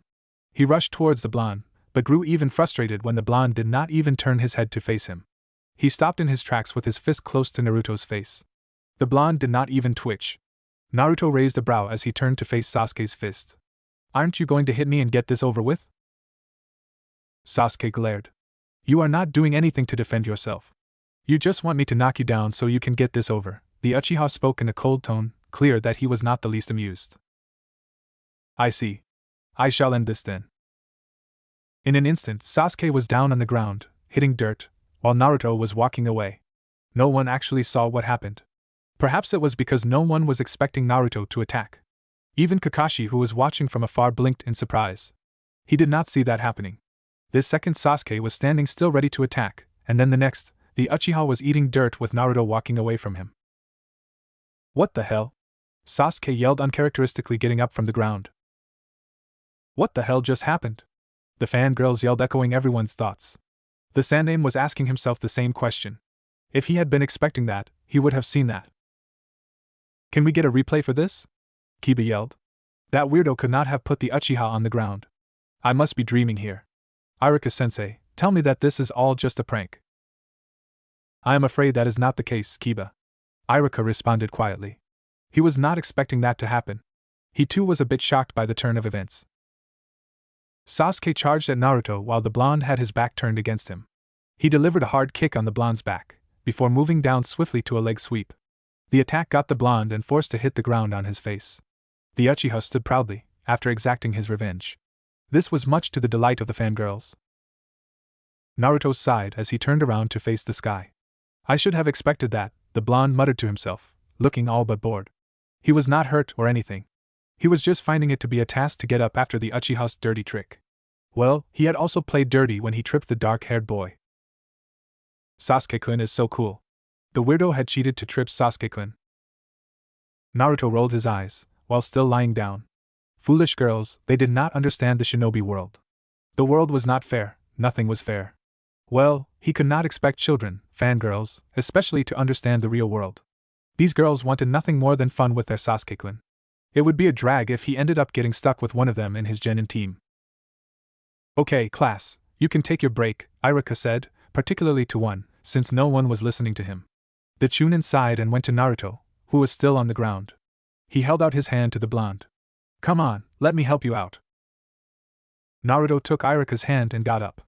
Thanks, he just found the words coming out of his mouth. Iruka smiled at him, warmly. Are you hurt? The Chunin asked with some concern in his tone. What Sasuke had done was not allowed. He had been slow to act because of his shock. Regardless, he should have expected it from the Uchiha. Sasuke was like that. He had noticed that the Uchiha did not accept it when someone seemed to be better than him. No, I am fine, Naruto said, dusting himself up. Well, at least his pants were not damaged. He ran his right hand along his hair, getting a feeling from it. He sighed, his hair was not messed up. The Uchiha hits like a girl. He had experienced worse, but Iruka did not have to know all that. Iruka nodded. I'm glad you are not hurt. I will have to speak to Sasuke though. The man looked thoughtful for a few moments. If you had paid attention to class, you would have known that you should never turn your back on your opponent. Naruto shrugged. I am just a 13-year-old kid, and this was just a little demonstration. I also assumed that once the Uchiha was making out with the ground, I was the winner. I did not expect that he would attack me like that. Iruka nodded. You are right about that. He almost chuckled though, at Naruto's choice of words. How did you manage that anyway? Naruto merely smiled at the Chunin. A little trick I learned. When you can't beat your opponent with skills, you have to use your wits. So you have learned some things. I was afraid that you may not have learned anything since you are always sleeping at class, Iruka said, smiling. So you knew that Sasuke would not attack if you pretended like you were not going to defend yourself. He was not exactly pretending. But Iruka did not need to know that. He did not want to be scolded for nothing. Pretty much. Iruka nodded. Join the others for lunch. He said, looking at the other students. The fangirls were already disappearing to follow the brooding Uchiha. Naruto said nothing. He merely turned around to leave. He placed both his hands inside his pockets and walked like he was being forced to do so. He was not feeling hungry, so he would just end up watching the others eat, or he could just throw himself to a nap. For a second I thought you were going to win against that brooding bastard. But I should have not expected from someone like you, Kiba said, making Naruto roll his eyes. What did you do to him anyway? Naruto shrugged. Go away, Kiba. Akamaru wants to feed you. That was all said in a nonchalant tone. He was really brushing off Kiba's question like that. Kiba glared, but before he could say anything, Chuji patted him on the back. Cool down, Kiba. You know saying anything further will only make him antagonize you further. Come on, Akamaru, let's go somewhere, Kiba said to his pet dog. He held no ill feelings towards the blonde. They just played like that.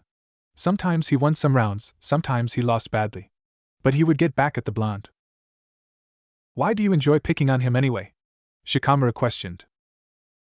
It is easy and it amuses me when he becomes infuriated. His retorts are always amusing, Naruto responded with a nonchalant wave of his hand. Shikamaru could not deny that, and so he said nothing further on the matter. You really did pull a fast one on Sasuke, the Nara said calmly. He could guess what the blonde had done, but he had to have been fast to pull it off. Thinking much about it would be a bother.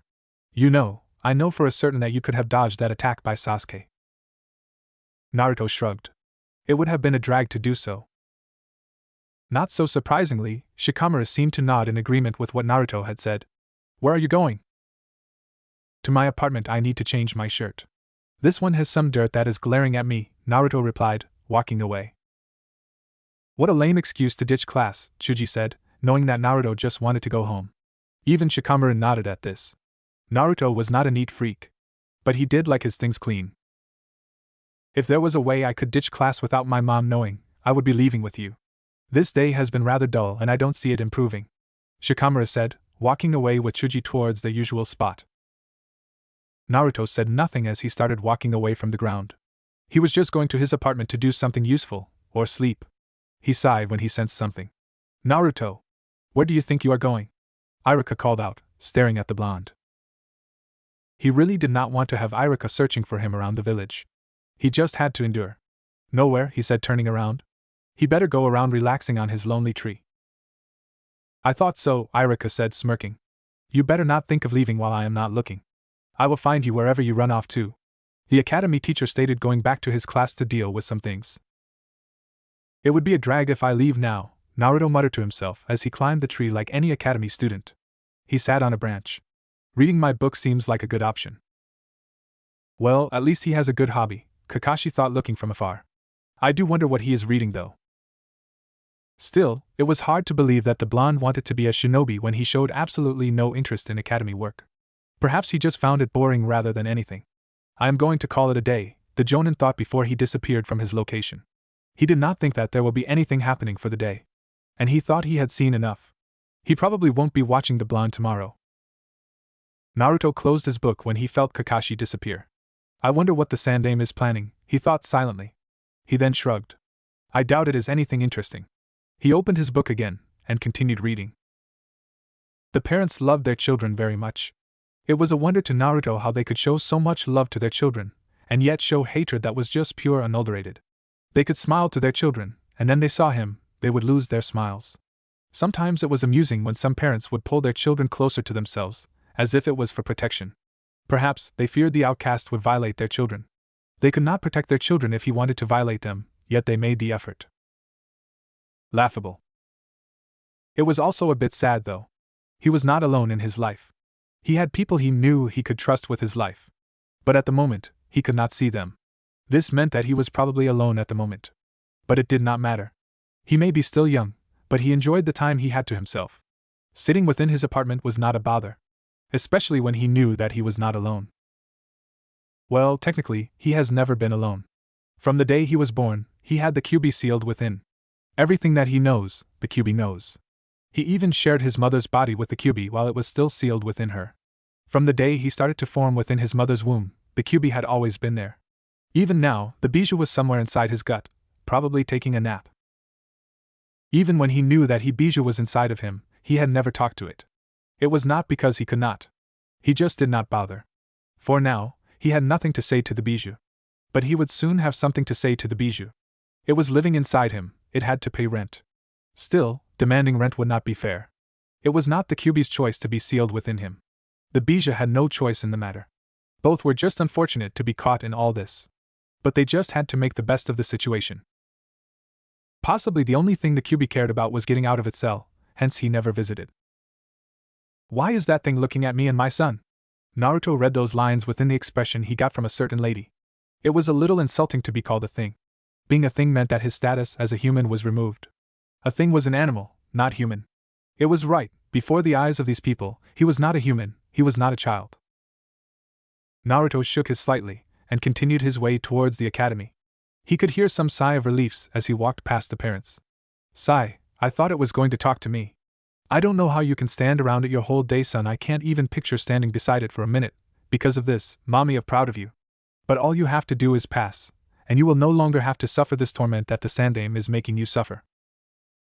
How amusing. It was ironic. He also could not stand such hypocrites and ungrateful fools. It was just that he contained himself in a well-mannered manner than any of them. The thought of spending his entire life protecting these people gave him horrible nightmares. Yes, in some sense, they shared the same feeling towards each other. Perhaps if they changed, he would not dislike them, but that was highly unlikely. The feeling of hatred was mutual. He was not living his life to suck up to them. Even if it meant going to hell, he would never live to gain their approval. The kind of living they had forced him to live was already hell. If he was going to hell, he would probably go with them. If there was such thing as justice, they would be with him. And he would like nothing more than to be their warden. Yes, that would possibly soothe his soul. Perhaps the fact that there did not seem to be a god, in this forsaken world, made him desire to become the god of justice. Perhaps that dream was a little far off his reach. He was just a brat after all. But through living in this hell of a village, he was forced to grow up at an alarming rate, forced to understand the difference between right and wrong at a young age. While his peers were running off with their parents, he was learning what was right and was wrong. He knew that what this village was doing to him was wrong. And one day, justice would be served. He was going to be the one to bring justice to the world after all. The criminals would be punished, betrayers dealt with, those who break the rules dealt with, and those who played with fire will be burned. No one will escape justice. They could all smile now and speak what they wished. But the day would come. Watch where you are going, weirdo, Sasuke growled at Naruto as the blonde hit him from behind while he was walking. Naruto had not realized that he had been lost in thought. Sometimes when he thought of justice, he sort of lost of his senses. But he should work on that. He could not have his senses switched off, even for a moment. A single second was more than enough time for someone to drive a kunai through your chest in the ninja world. Naruto regained his composure after Sasuke had pushed him away. He looked at the dark eyes of the Uchiha filled with nothing but coldness and hatred. His own eyes showed nothing but boredom. His expression mirrored his expression, complete nonchalance. Sasuke gritted his teeth seeing that look again. How dare the blonde look at him like that? Those eyes just made him feel like he was worthless, like he was not even worth the blonde's time. It made him feel like he was seeing the look Itachi gave him. The man had said he was not even worth it to kill. Naruto was looking at him like he was nothing. The look Naruto gave him was no different from the one he gave Academy work, useless, not interesting enough. It even wounded his pride further when the blonde simply looked away from him and walked past him like he was nothing. He felt anger burning through his body and was struggling hard to contain his anger. He could feel the anger coursing through his blood veins, setting his blood on fire. The boiling blood almost made him explode in fury. They had already reached their class, and when Naruto had opened the door to the class with his right hand, Sasuke grabbed the left, forcing Naruto to turn to him. He noticed the heated glare the Uchiha gave him. If looks could kill, he would have been lying on the floor dead by now. Sasuke clenched his jaws tightly at Naruto's nonchalant attitude. He was shaking in anger that he was squeezing Naruto's hand, hard. But oddly, Naruto said nothing about it, even though he could feel that the Uchiha's grip was getting way too tight for his comfort. He did not even wince. The opening of the door brought the others who had already been in class to witness this little ordeal. The fangirls were much more excited than anyone, wishing for Sasuke to beat the crap out of the weirdo. Naruto ignored it all though. It would be a little troublesome if he paid much mind to them. It was also nothing interesting either, so it was not worth his attention. Are you just going to walk by after that? Sasuke questioned in a low growl. It was unforgivable for someone to do something like that to him. If it was he who had done it, that would not have been a problem. But this was not him, and it was the loser who had done it to him. He could not just leave like that. I was going to do just that, Naruto responded in the same nonchalant tone he always used. But it appears that you are not going to allow me to leave. Apologize. No, Naruto would have normally apologized, but he wanted to see where the Uchiha was going to take this. He was curious. He knew the Uchiha was bold, but he did not know if he was going to be brave enough to do something. This was interesting, a little. You are misunderstanding something. The Uchiha was right in front of the blonde. I am demanding that you apologize. That was the unspoken threat that the Uchiha laid. Well, he certainly had guts. No one could blame him for being confident though. He had proven to be the best in the academy. Other teachers have called him a genius. Naruto suppressed an urge to roll his eyes at the unspoken threat. He had a mountain-sized beast living inside of him. Did Sasuke actually think that he could scare him? If you had the Sharingan, that glare of yours would do wonders and I would have apologized. He then poked the Uchiha on his forehead using his right hand finger. This action triggered certain memories in Sasuke. Naruto then whispered to the raven head's ear. But you are just a little boy genius. Your only proof of that you are Uchiha is your pride. I can't believe that you have yet to unlock the Sharingan. Itachi would be so disappointed. Sasuke was already seething in anger at the mention of his brother's name. Within the next second he kneed Naruto brutally on his gut. He followed this by gripping the blonde's face with his right hand before slamming him on the ground. With one last glare after the blonde had hit the ground, painfully, Sasuke walked away, much to the cheers of the fangirls. To add to the insult on Naruto, another fangirl came and crashed her foot on the blonde's gut, and stay down. The whole class was laughing again at Naruto's expense. Perhaps I went a little too far, the blonde grumbled to himself. After a few moments, he got up and placed his hands within his pockets before walking up his seat. He ignored the mocking and other sorts of snickers coming his way as he walked up. What was much interesting was that he was still carrying the same look on nonchalance, despite what had just happened to him. It seemed that he was not embarrassed by it. Naruto sighed as he felt the eyes of Hyuga Hinata walking with him. He could perfectly see the look on her face despite not looking at her. Today, he did not feel like messing with her. He just walked towards his empty seat in a slow pace. Despite his lack of response, the Hyuga still stared at him with her concerned gaze lingering at his form.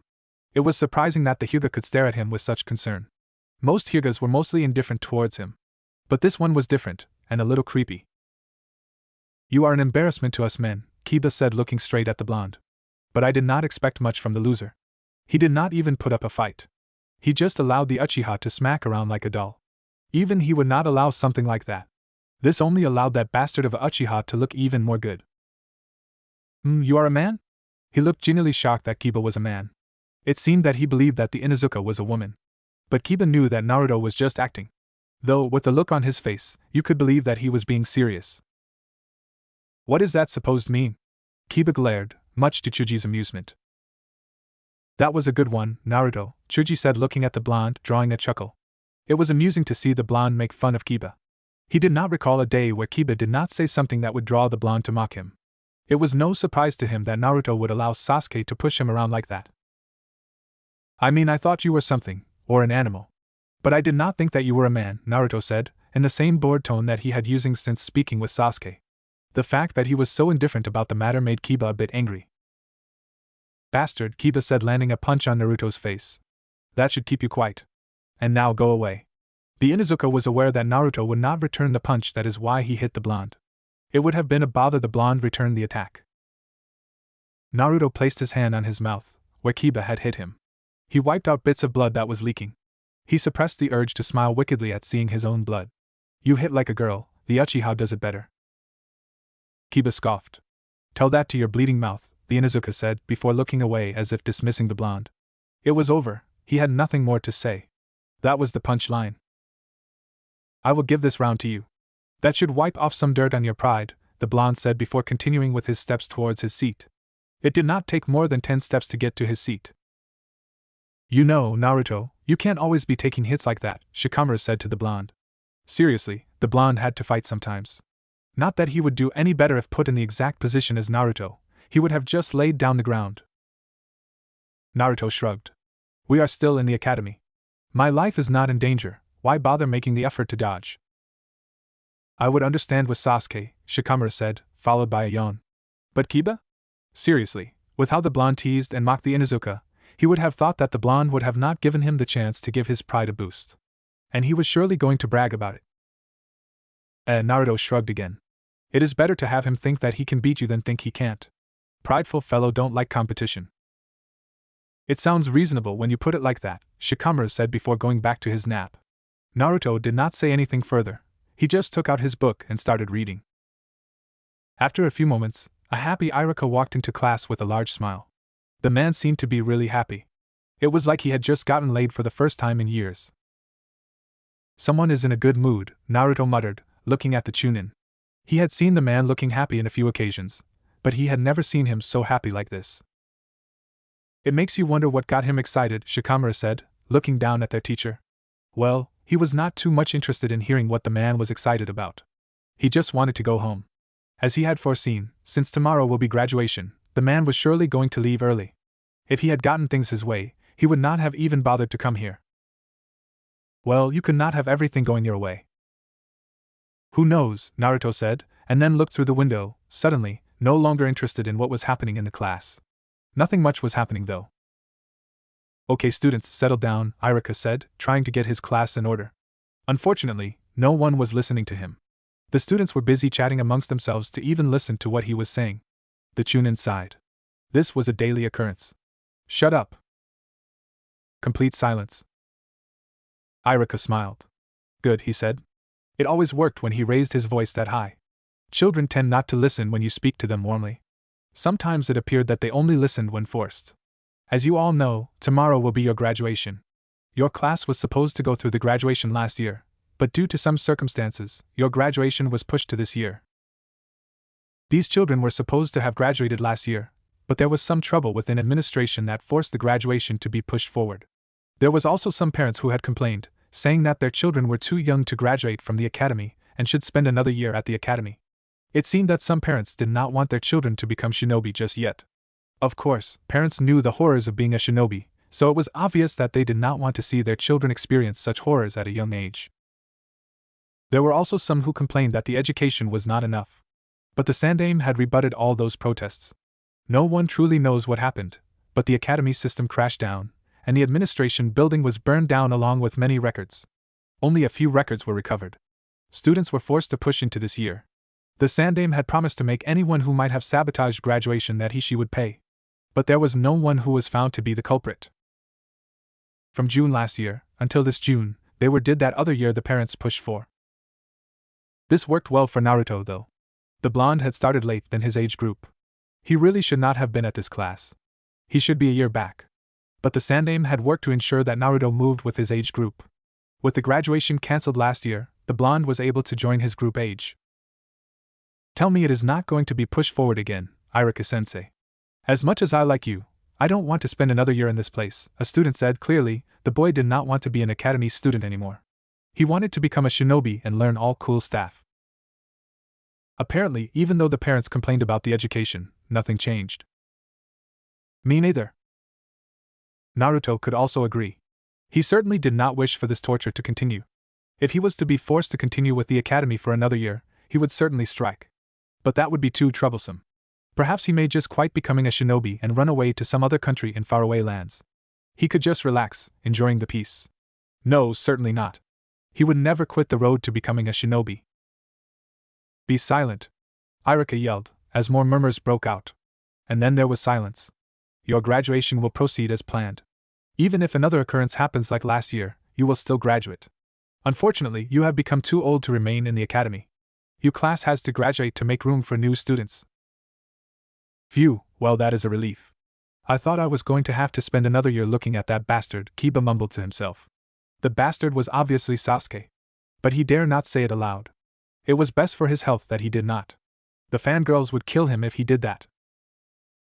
While everyone was not looking, Sasuke smiled ghostly. This was the best news he has heard since the year began. He could finally leave this useless place and become a shinobi. He did not care if he was going to become just a mere genin. Anything but here was welcome, as long as it was taking a step towards his goal of becoming powerful to kill that man. Yes, staying in this place was not doing him any good. This was a good thing.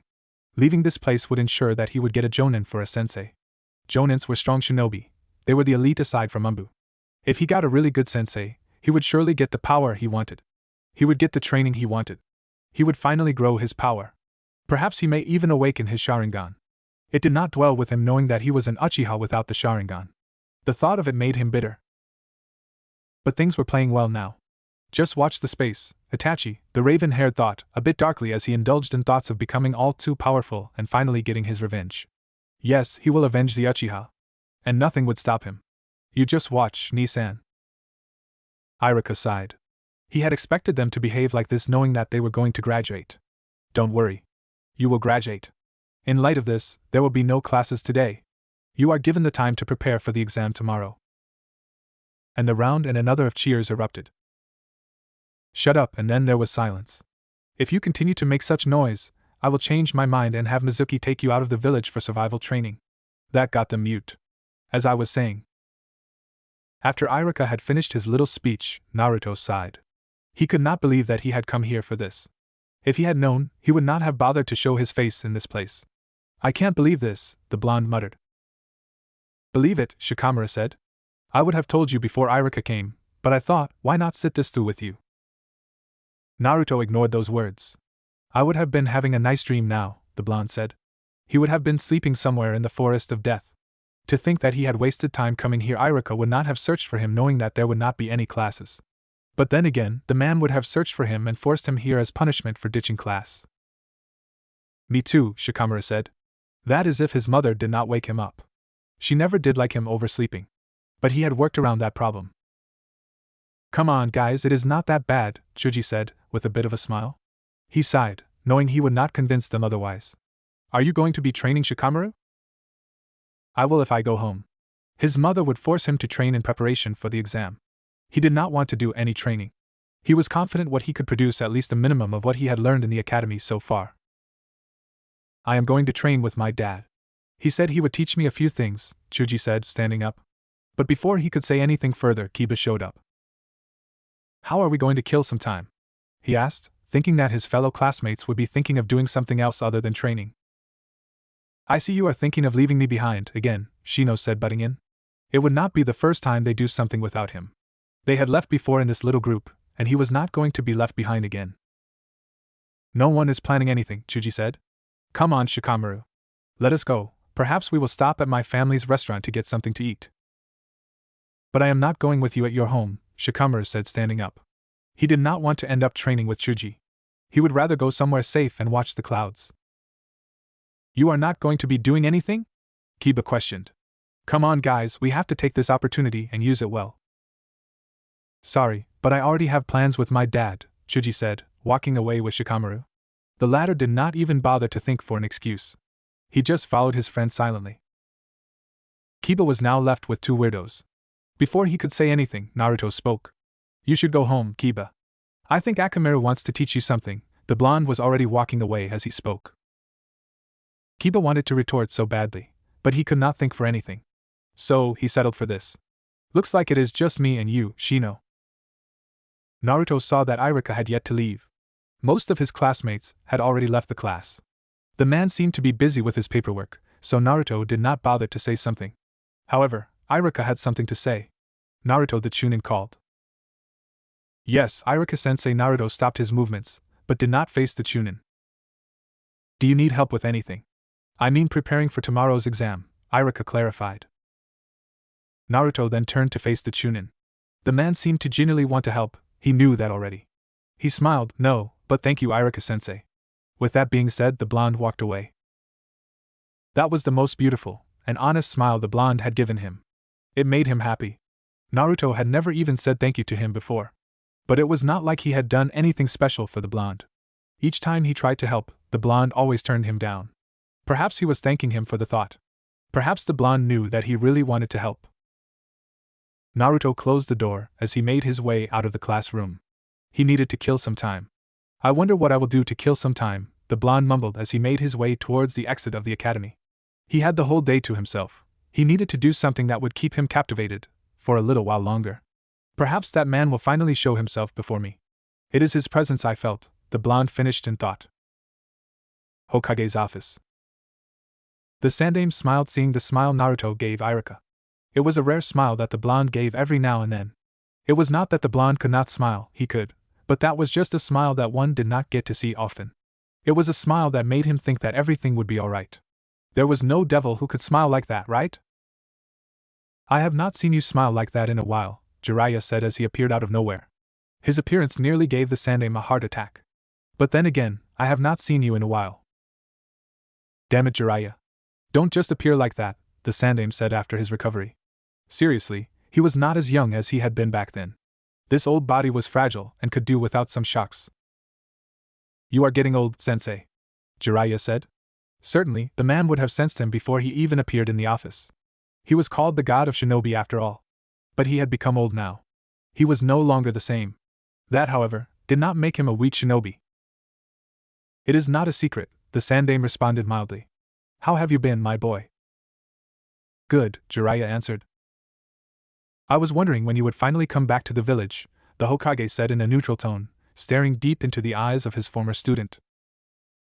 I was busy gathering intel, it was the same response he always gave. The Sandaime was not surprised. Tell me then, will you see your godson this time? The neutral tone was kept as he spoke. He could speak about other matters later, this one needed to be solved quickly. He wanted to see what his options were. If things did not turn out as expected, he may have little to say to his former student. Yes. I will be staying around the village from now on. But I will leave every now and then to check with my contacts, Jiraiya replied with a small smile. He was relieved when he saw his sensei smile too. He would never admit it to anyone, but it always pained him when his sensei gave him the disappointed and look of disapproval he had been giving him over the past. Good, the Sandaime said. That leaves Tsunade. I truly hope she returns before I kick the bucket. I know Orochimaru is a lost cause, but it would make me happy to see the three of you together. That has been my wish, too, Jiraiya said before changing the subject. How is he? Flashback. Demon, get out of my shop! A shop owner hissed, glaring down at a 5-year-old Naruto. The man looked like he was ready to murder him with the look on his eyes. This was nothing new to him. But this time he had just done it on purpose because he knew the Sandaime was watching through his crystal ball. He had caught the old man peeping using the thing. So he knew that the Sandaime watched him more often than not. Sighing, Naruto rubbed himself before walking away from the shop. He was curious with how the Sandaime would react to this. He did not know anything that was happening. But he was sure that there was something that he was not being told that was happening. The first thought would be that the villagers did not see him as Uzumaki Naruto, but as a thing or a demon. He did not know what that meant.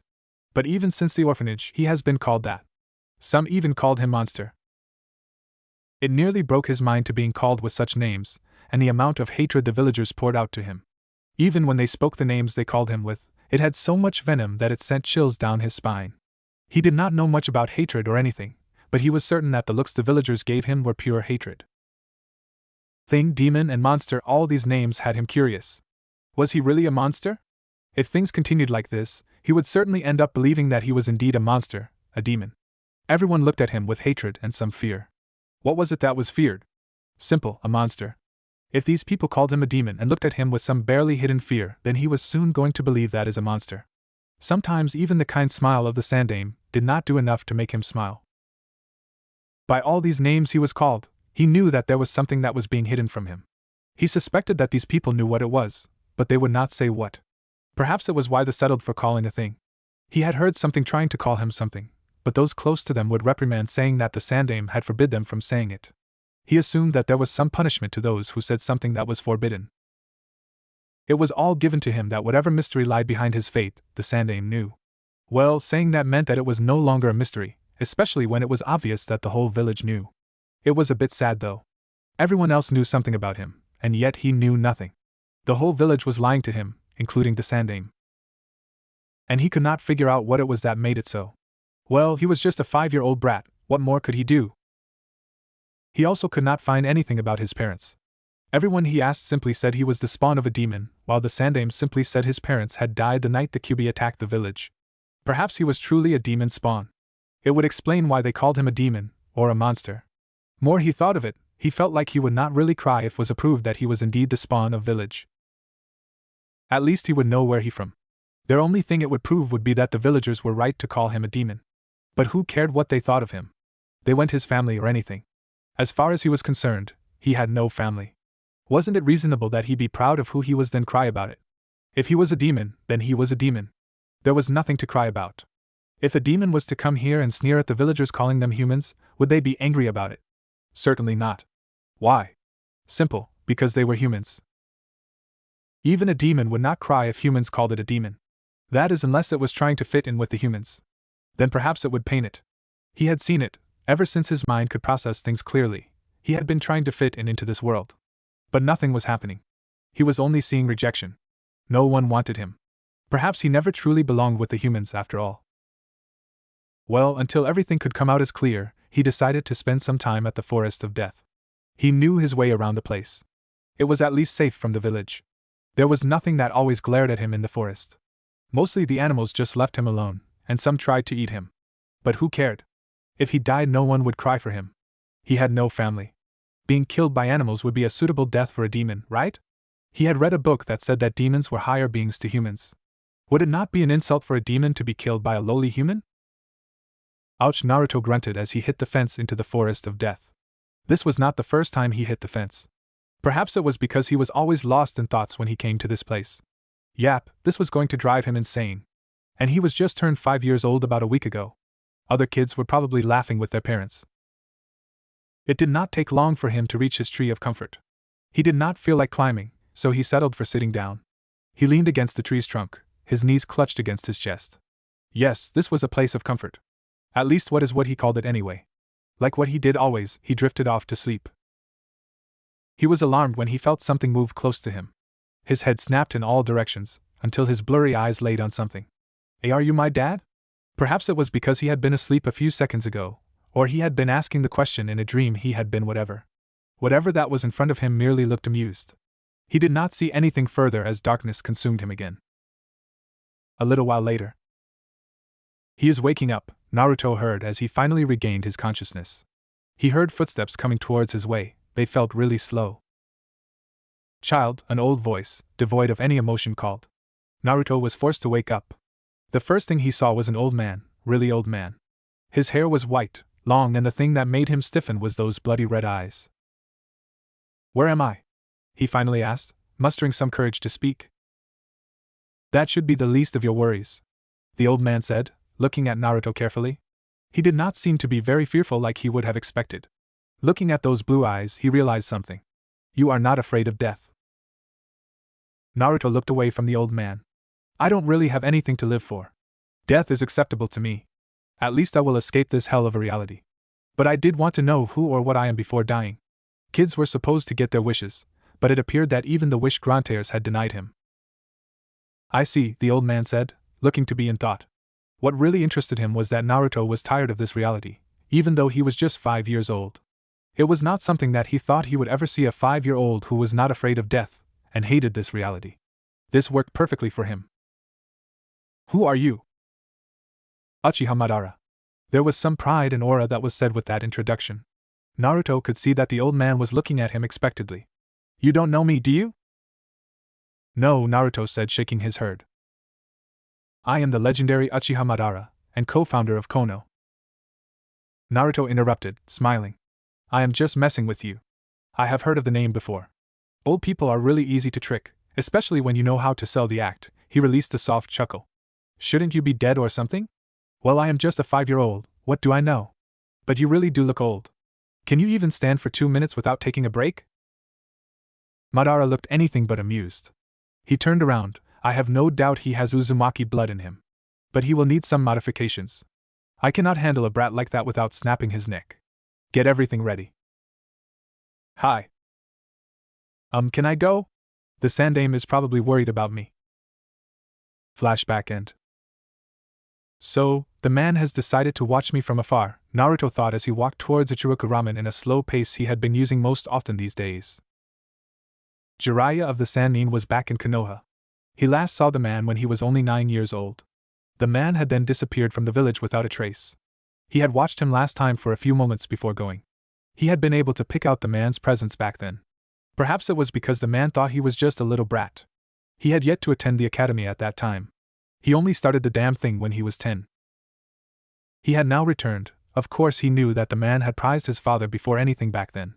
But then Minato died. It hit hard on the Sannin. Naruto could only guess that the man had blamed himself for the death of his prized student. Not that he cared for the man's feelings anyway. Things were going to be at least interesting from now on. But it would become annoying if Jiraiya and Kakashi continued to watch him while they read their porn. He looked up at the sky.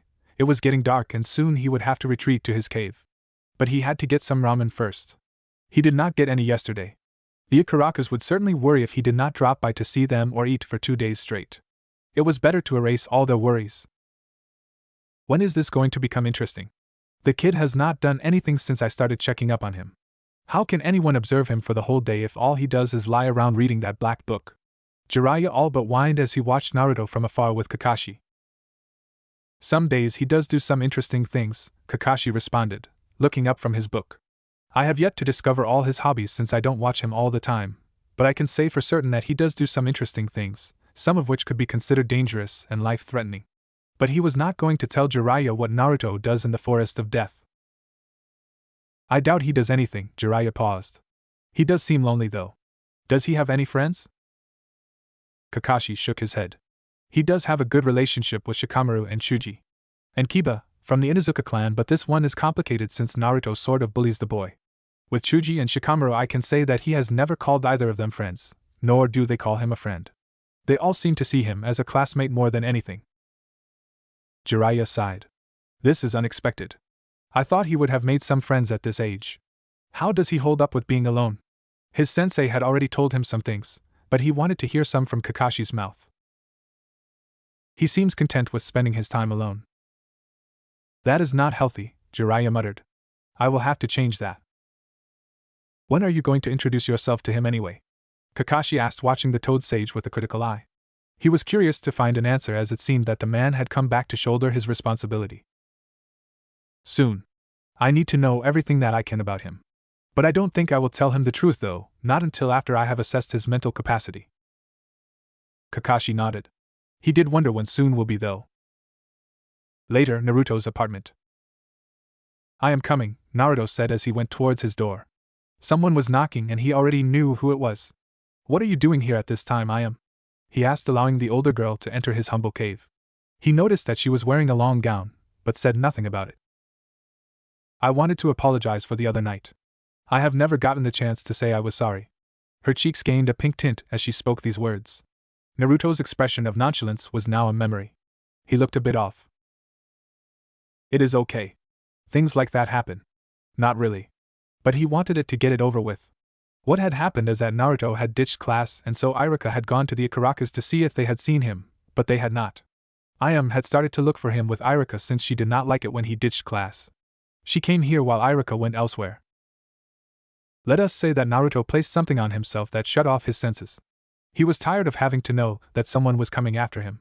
Since he had no doubt that Irika would look for him, he had placed the seal to make the chase fun. But Ayam had come at a wrong time. When she came here, he was dancing to some loud music, naked, after taking a shower. The end was that the older teen had seen him naked, and wet. After that, she shrieked and ran away from his apartment. Naruto was left frozen for a few moments. No, it does not, Ayam argued. I thought it was only fair since I saw that you two take a peek. What are you getting at, Ayam? Naruto questioned, in a slight panic tone. He took an unconscious step back. He certainly did not like where this seemed to be going. I want to even the score. It is only fair that I do so. With that said, she looked down, blushing furiously, and slipped her gown on the cold floor. My happy place, Naruto muttered to himself as he stood on a tree branch, looking straight down at a waterfall. Down the waterfall, where the water was splashing down in abundance, was a pool that he always liked to swim within. It was still early in the morning, and there was the graduation exam to attend. He would attend that later on. But right now, he just wanted to be in his happy place before going there. He had a cold night, and wanted to remove Ayam's naked body away from his mind. It was not something he wanted to see. It was giving him bad dreams. He would not have expected her to go that far to even the score. Well, he did understand that what happened. He just did not think that she would do that to even the score. That girl must be crazy. Were all women that crazy? Who the hell does that? Naruto shook his head. It was not the first time that he was seeing a woman's naked body. He has been exposed to breasts of all kinds, big, small, black and white. He was by no means a prude. And he held no shame in staring. But Ayam was just different. Perhaps it was because he has known her all his life than any other girl in his life. To him, Ayam was someone he prized very much. He would certainly bisect anyone who touches her. Seeing her like that would make him think differently. She was that present that he liked having around wrapped. Perhaps she had done it just to put them on the same boat. Sighing, Naruto took off his shirt and was only left with his pants. He was certainly going to be late for the exam. He had spent much time lost in thought. But it did not matter, as long as he got there in time for perform his tests. He walked away from the tree and walked over to the edge of the waterfall. Then, he jumped down. Oh, shouldn't we do something? I don't think that is safe, Kakashi said, looking at Nico, an Umbu, who was watching Naruto with him. For an academy student, it was dangerous to jump that high, especially when they did not know water walking. It was not something that an academy student could do. Nico shook her head. No, he does that each time he comes here. I almost blew my cover the first time he came here, she stated calmly. This place was not known to many people. She was positive that Naruto was the only one who used this place to wash himself. The water was very warm. She had gone into the water once as she was curious to why the blonde favored this place. How often does he come here? Kakashi asked with a curious tone. Ever since he started watching the blonde, he had never seen him come here. He was surprised when the blonde woke up early and sneaked out of the village. It was also a surprise that the blonde could manage that feat. He comes here 2 or 3 times a week, Nico responded. But on some weeks, he comes here like each day. On weekends he can spend more than 5 hours, just lying in the water. It is odd that he would come here today of all days. I mean, the graduation is about to start in 30 minutes, he doubted that he would make it in time for the graduation without any help. It is no longer 30 minutes left, it is less than that. You have to understand that he spent a few more minutes on that tree, thinking perhaps, Nico said in a thoughtful tone. Perhaps something may have happened. It was unusual for him to sit out before getting into the water. He usually came in and jumped inside the water without so much of a second thought, sometimes still wearing his clothes. He is going to be late, and may miss the exams. And if he misses the exams, he won't get another chance to graduate. He may most likely return to the academy again, Kakashi said in thought. Seriously, the Sandaime was expecting Naruto to pass this term. And he was probably worried wherever he was. I think he is aware of that. Naruto is not stupid, but I do wonder how he will get out of this one. With the little time he has left, he won't be able to make it to the academy, given the distance between here and the academy. We will have to help him, and come up with an excuse to help him with Irika, Kakashi said, ready to act. Nico nodded in response. They waited for a few more minutes. Jiraiya appeared. What are you guys doing here? The others have started the exams. If Naruto does not hurry up, the exams will be over, Jiraiya said, his voice a little bit on edge. Look, Nico said, pointing down at Naruto, who was climbing up using a rope tied up on a tree. He had his clothes placed. It made it believable on how he could climb without using any chakra to climb up the cliff. He never even walked on the water all his time at the pool. He always just swam like a civilian. He still won't make it to the academy in time. I will just have to take him there. I am faster, and he can make it in time. Jiraiya did not wait for either Kakashi or Nico to respond. He simply disappeared in a cloud of smoke. Guess I better go to the academy and stall, Kakashi said, releasing a sigh. By the time Kakashi got to the academy, Naruto was already there. What the hell? The Sharingan wielder exclaimed, seeing the blonde enter the class, looking nonchalant, as always. What the hell, indeed. Jiraiya agreed with Kakashi. He arrived here a few seconds ago. I don't know how he did it. Then you did not bring him here? But I left both of you at the site, Kakashi said, trying to understand what the hell was happening. He had left both Naruto and Jiraiya to come here. He could not exactly say that he had been using his fastest speed in coming here, but he got the idea that he would arrive before either Naruto or Jiraiya. No, Jiraiya said, shaking his head. When I talked to him about taking him to the academy, he said he did not need any help and was quite aware of the fact that others had already started the final exam, the Sannin explained. He had been confused to why he would act so slowly when knowing that others had already started. It would have been a bit fair if he had been practicing, but he was not doing any of that. Then what happened? I tried talking him about it, but he just jumped into the forest and disappeared, without a trace. I left a clone there to look for him while I came here, but when I arrived, he was walking just like that. It was like he had never been there. He could not have left the waterfall faster than me. It is just impossible. Kakashi actually nodded in agreement. There has to be some other explanations. The distance could only be covered via teleportation in a short period of time. Naruto was just an academy student. And so far he could tell, he had not displayed any shinobi ability. Perhaps it had been a Kage Bunshin we had been watching. Kage Bunshin is a Jonin level technique. And he should not know it. They don't teach the jutsu in the academy. It should also be impossible for someone that young to make a shadow clone, but then again, Naruto is not normal, Jiraiya explained, completely confused about the whole matter. He could not understand what had just happened. And if it had been a Kage Bunshin we were watching, it would mean that he knew he was being watched. It should not be possible for him to know that we were watching him. They were top shinobi, elites in the village. A mere academy student could have not sensed their presence while they were hiding. It was just impossible. Jiraiya nodded in agreement. A shadow clone can explain this, but that also leaves more questions we cannot answer. Kakashi nodded. We will just have to find out without asking him about it. If we ask him about, it will only make him think otherwise. Some people don't like being questioned, especially when they have done nothing wrong. We will find out. It is not like he can hide it forever, but once I introduce myself to him, he may tell me, Jiraiya said in thought. You did not introduce yourself to him back then? No, Jiraiya responded, shaking his head.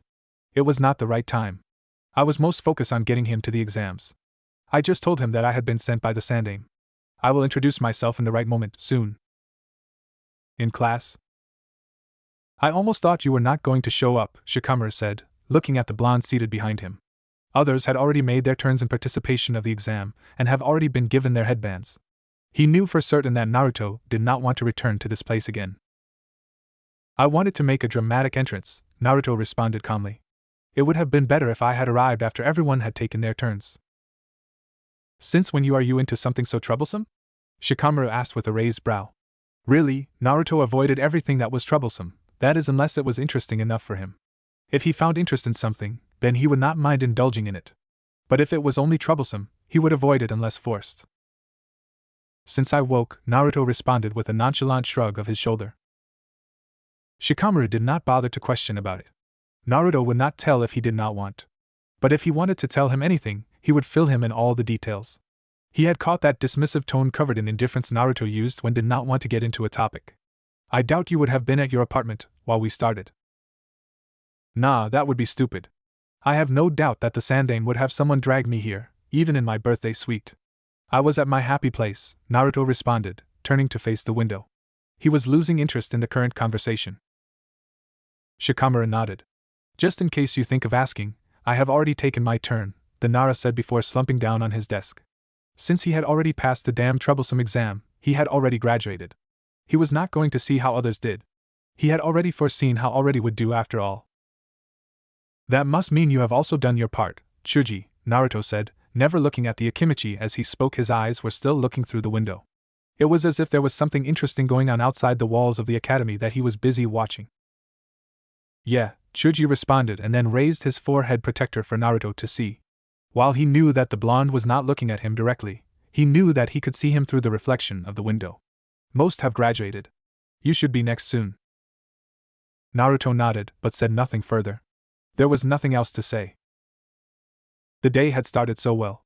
To think that Jiraiya would show up in his happy place because he was worried that he may miss the final exam, perhaps going to his happy place had been a wise choice after all. The Sannin was going to come at him. He was waiting for that to happen though. It would be interesting how the man would introduce himself. But it had to be done sooner. He would become bored and lose interest in hearing what he has to say if the man took his time. If that happens, he will most likely brush off the man. But anything was possible. How am I going to spend this day? Naruto questioned, inwardly. He was surely going to knock off early today. That would mean that he had the whole day to himself. He did not feel like doing anything today, after the exam. He may spend the day relaxing at his happy place.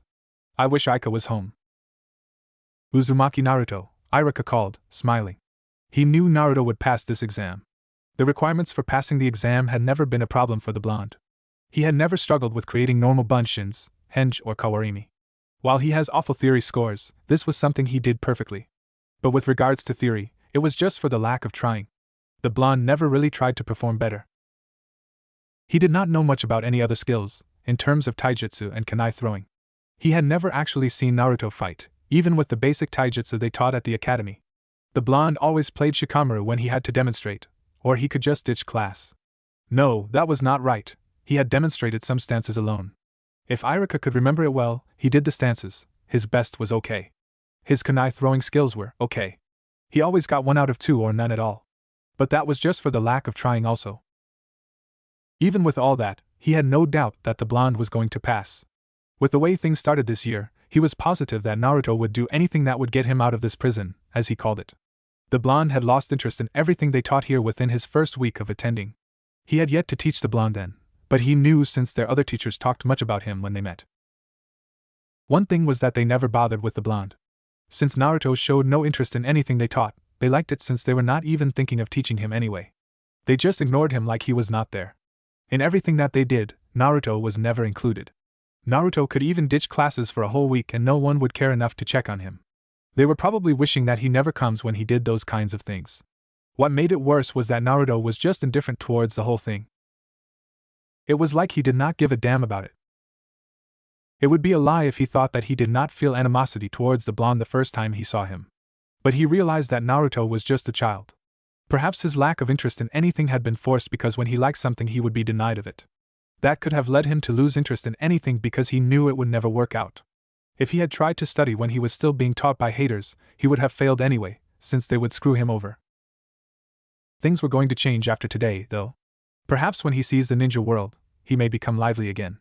The Sandaime had said that the blonde was a very lively person, but now what was left was just a mask of indifference. A vein popped on Irika's head when he realized that Naruto had not responded to his call. He must have slept while the others were taking their turns. Naruto! Get down here! The Chunin yelled. Naruto sighed, rubbing his left eye. Is it my time already? He asked himself before he stood. I guess it is, he thought walking down the classroom. Why do you have to make everything so bothersome, Naruto? Irika asked, in a tired tone, but he kept his smile. Really, he was curious. He just could not understand why the blonde would make things so bothersome. To his annoyance, Naruto shrugged. I like them that way. Well, I hope you do well, Naruto, Mizuki said, giving Naruto that fake smile he could so give. The blonde did not understand why the man had to even bother pretending. He could clearly see the glaring hatred deep within those eyes. If you were going to pretend, you at least had to be good at it. Only pros had to play this game. And it was played like this. Thank you, Mizuki-sensei. It really means a lot to me. The blonde flashed Mizuki a warm smile, a smile that could make the heart of a girl clench. That is, if they did not see him as the weirdo. He was really smiling at the man, but for other reasons. But the words were empty. This is what made it difficult for anyone to tell if his smile was fake or not. Perhaps no one even knew he had a fake smile. Do well. Irika will be proud if you do that. I will also be proud. You are one of my students after all, Mizuki said, returning the smile. Deep inside, he did not know whether to smile or freak out. This was the first time that Naruto ever smiled at him like that. I will ensure that I make Irika proud, sensei, Naruto said, grinning back at the man. The act had to be sold. Your audience had to be left clueless and thinking you were just a 13-year-old boy. For an actor, you had to capture the imaginations of your audience and make everything seem real. Naturally, he excelled in that. Okay, Naruto, you know the drill, Irika said, smiling. He also found it odd that Naruto and Mizuki could converse like that. He had never ever seen them talking like this. Naruto nodded, and did what he was requested. He did all that was requested of him. The jutsus were easy to do given that he had a chakra control that was acceptable to him. Doing a normal jutsu like a normal bunshin would have been hard for him if he did not have extensive chakra control. His chakra was a little above normal for someone his age. Okay, a little was an understatement. His chakra reserves were a lot. It took a lot to control it to a level that he found acceptable. But it was not yet perfect. His chakra pools were forced to increase because he was a Jinchuriki of the Kyuubi. The tailed beast had been close to him even when he was still inside his mother's womb. The chakra of the beast had been affecting him even before he was born. There was also the fact that he was Uzumaki. Despite not being a fully blooded Uzumaki, he had the blood flowing inside of him. The Uzumaki were famous for their special chakra. And there were those other secrets. Congratulations, Naruto, you pass, Irika said, smiling brightly as he motioned for Mizuki to give the blonde a forehead protector. Naruto looked at the man with the same smile he had. But his eyes reflected nothing but boredom. He could see the barely hidden frown the man had on his face, eyebrows twitching. It seemed that the man was sickened by the thought of him becoming a Konoha shinobi. The twitching may have been because he saw the bored look on his eyes. Despicable. Hatred truly made man blind and ignorant. He sighed inwardly and took the forehead protector from Mizuki. Well, he could poke some fun into it. Thank you, Mizuki-sensei. You have been a wonderful teacher. I don't think I would have been graduating if not for the fact that you were good to me. Mizuki was twitching, barely restraining himself. Why? Because what Naruto had said was a lie, and yet the blonde stated it like it was the hard truth. He said it like he meant it. But Mizuki knew better. He knew that he was anything but good to the blonde. For certain, he knew the blonde was not that stupid. And the smile Naruto gave him did not make him feel good at all. It almost felt like he had said everything on purpose just to screw with him. He decided to go with it though. It was my job. After those words, he felt like he had just played right into the blonde's hands. The previous statement had been sarcastic. It felt like the blonde was giving him a thumbs up and a grin. Yes, it was your job to be good to me, teach me, but you did not. Yet I still passed. Cheers to you. As soon as he made that conclusion, he was ready to snap Naruto's neck. But Naruto had already lost interest in him. He turned to face Irika, and flashed him a small smile before walking away. He placed the headband on his pocket while walking away. He was eager to become a shinobi officially, but not wearing a Konoha headband it did not mean much to him. With everything that has happened so far, very little in this village meant something to him. He was the outcast of the village after all. And they did not give a damn about him. Why would he care for them if they did not? They thought he was useless, a weirdo, and he would be useless to them. But he would fight for himself, and those little he cared for. He climbed up with his look of nonchalance back on track. He looked at the Hyuga girl to see that she was staring straight at him with a small smile. He raised that brow when he saw that she did not look away when he looked back at her. It was a bit of a surprise to see her look at him directly. The girl had gained some confidence within her to look at him like. He smiled at her, but then the normal business went ahead. She looked away from him, like always. He suppressed the urge to roll his eyes. For a Hyuga, she was kind of a pathetic. However, she was a good person that he was sure of. But that did not change the fact she was pathetic for a Hyuga. What kind of a Hyuga lacks self-confidence? Those bastards had self-confidence in abundance. It was even more pathetic given that she was the daughter of the clan head. Her younger sister had more guts than she did. The Hyugas have even claimed to be mighty now with the Uchiha gone. With their all-seeing eyes, they claimed they were the strongest clan within the village. He thought nothing of it, he could care less. Finally reaching his seat, he noticed that his classmates were just indifferent about his passing. It was likely that they knew he would pass the exam given that he has never failed to make a clone. Well, only an idiot would fail such an exam. Since the exam started, no one had yet to fail. He doubted that anyone would fail the petty excuse for an exam. While he failed the written tests, he has never failed when it came to Bunshin no Jutsu. So it was no surprise to him that they were just indifferent about the matter. For someone who is eager to leave this place, you don't seem too excited now that you have finally graduated, Shikamaru said, looking at Naruto at the corner of his eyes. Really, the blonde did not look like he was happy that he was going to leave this place now that he has graduated. He looked bored more than anything. I am happy, Naruto responded. Nothing in him supported the claim. His expression was the same as always. He was a little happy, but he preferred not to celebrate, especially since he already knew he was going to graduate. It was no surprise to him that he had passed. You surely don't look that way. The same can be said for you, Naruto responded with a little shrug of his shoulders. The Nara was either thrilled or just happy. He had the same expression as he always did. But the other kids were happily flaunting their forehead protectors. They were really happy that they had finally become genins. As Shikamaru gave a shrug of his own, ending the current train of thoughts.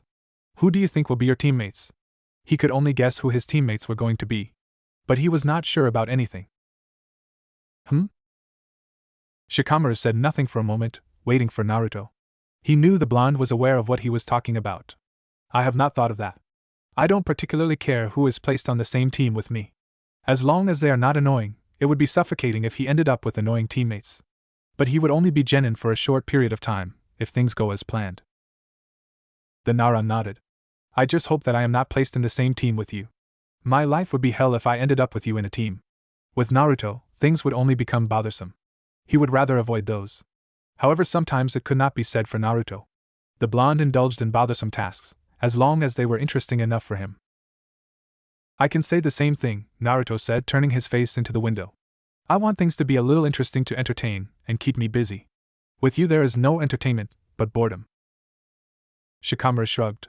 I am fine with it, as long as I enjoy my day and don't do anything too troublesome. Come on guys, be a little happy about this. We are officially shinobi now. Regardless of age, shinobi were shinobi. Having a headband was a ticket for everything. No one could tell you that you were too young to do something. Being a shinobi made age irrelevant. Both Shikamaru and Naruto merely shrugged in response, but Kiba was the one to speak. This is a good chance for us to get stronger. We will finally get to leave the village walls. Even the thought of leaving those large gates brought him to smile like a man. It will be nice to leave the walls, Shikamaru agreed. He too had never left the walls of the village. They were never allowed to leave the village. But since they were now shinobi, they could leave the village for missions. Congratulations to everyone. I am glad all of you passed the exams. I had expected that you would, but now that you have proven me right, I want all of you to know that I am proud of all you, Irika said, smiling at his students. That is for today.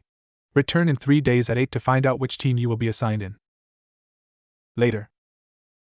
Naruto was lying low inside his apartment, reading his little black book, when an Umbu appeared inside his apartment. He quickly recognized the mask as one of Root. Danzo must have something for him. But the man had not been in contact with him for at least 2 months. But he did not bother to wonder what the man would want from him. Wondering would not help, it was just better to find out from the man himself. When dealing with Danzo, you did not have to assume things. Making such a deal would get you into trouble. The man really timed sending his dogs to him. He was never called by the man when there were Umbu watching him. He always brought his dogs whenever there was no one watching.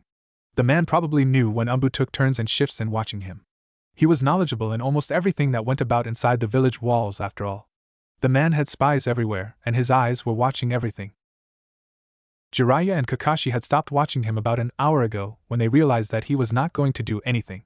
After leaving the academy, he had gone back to his happy place to swim for about an hour.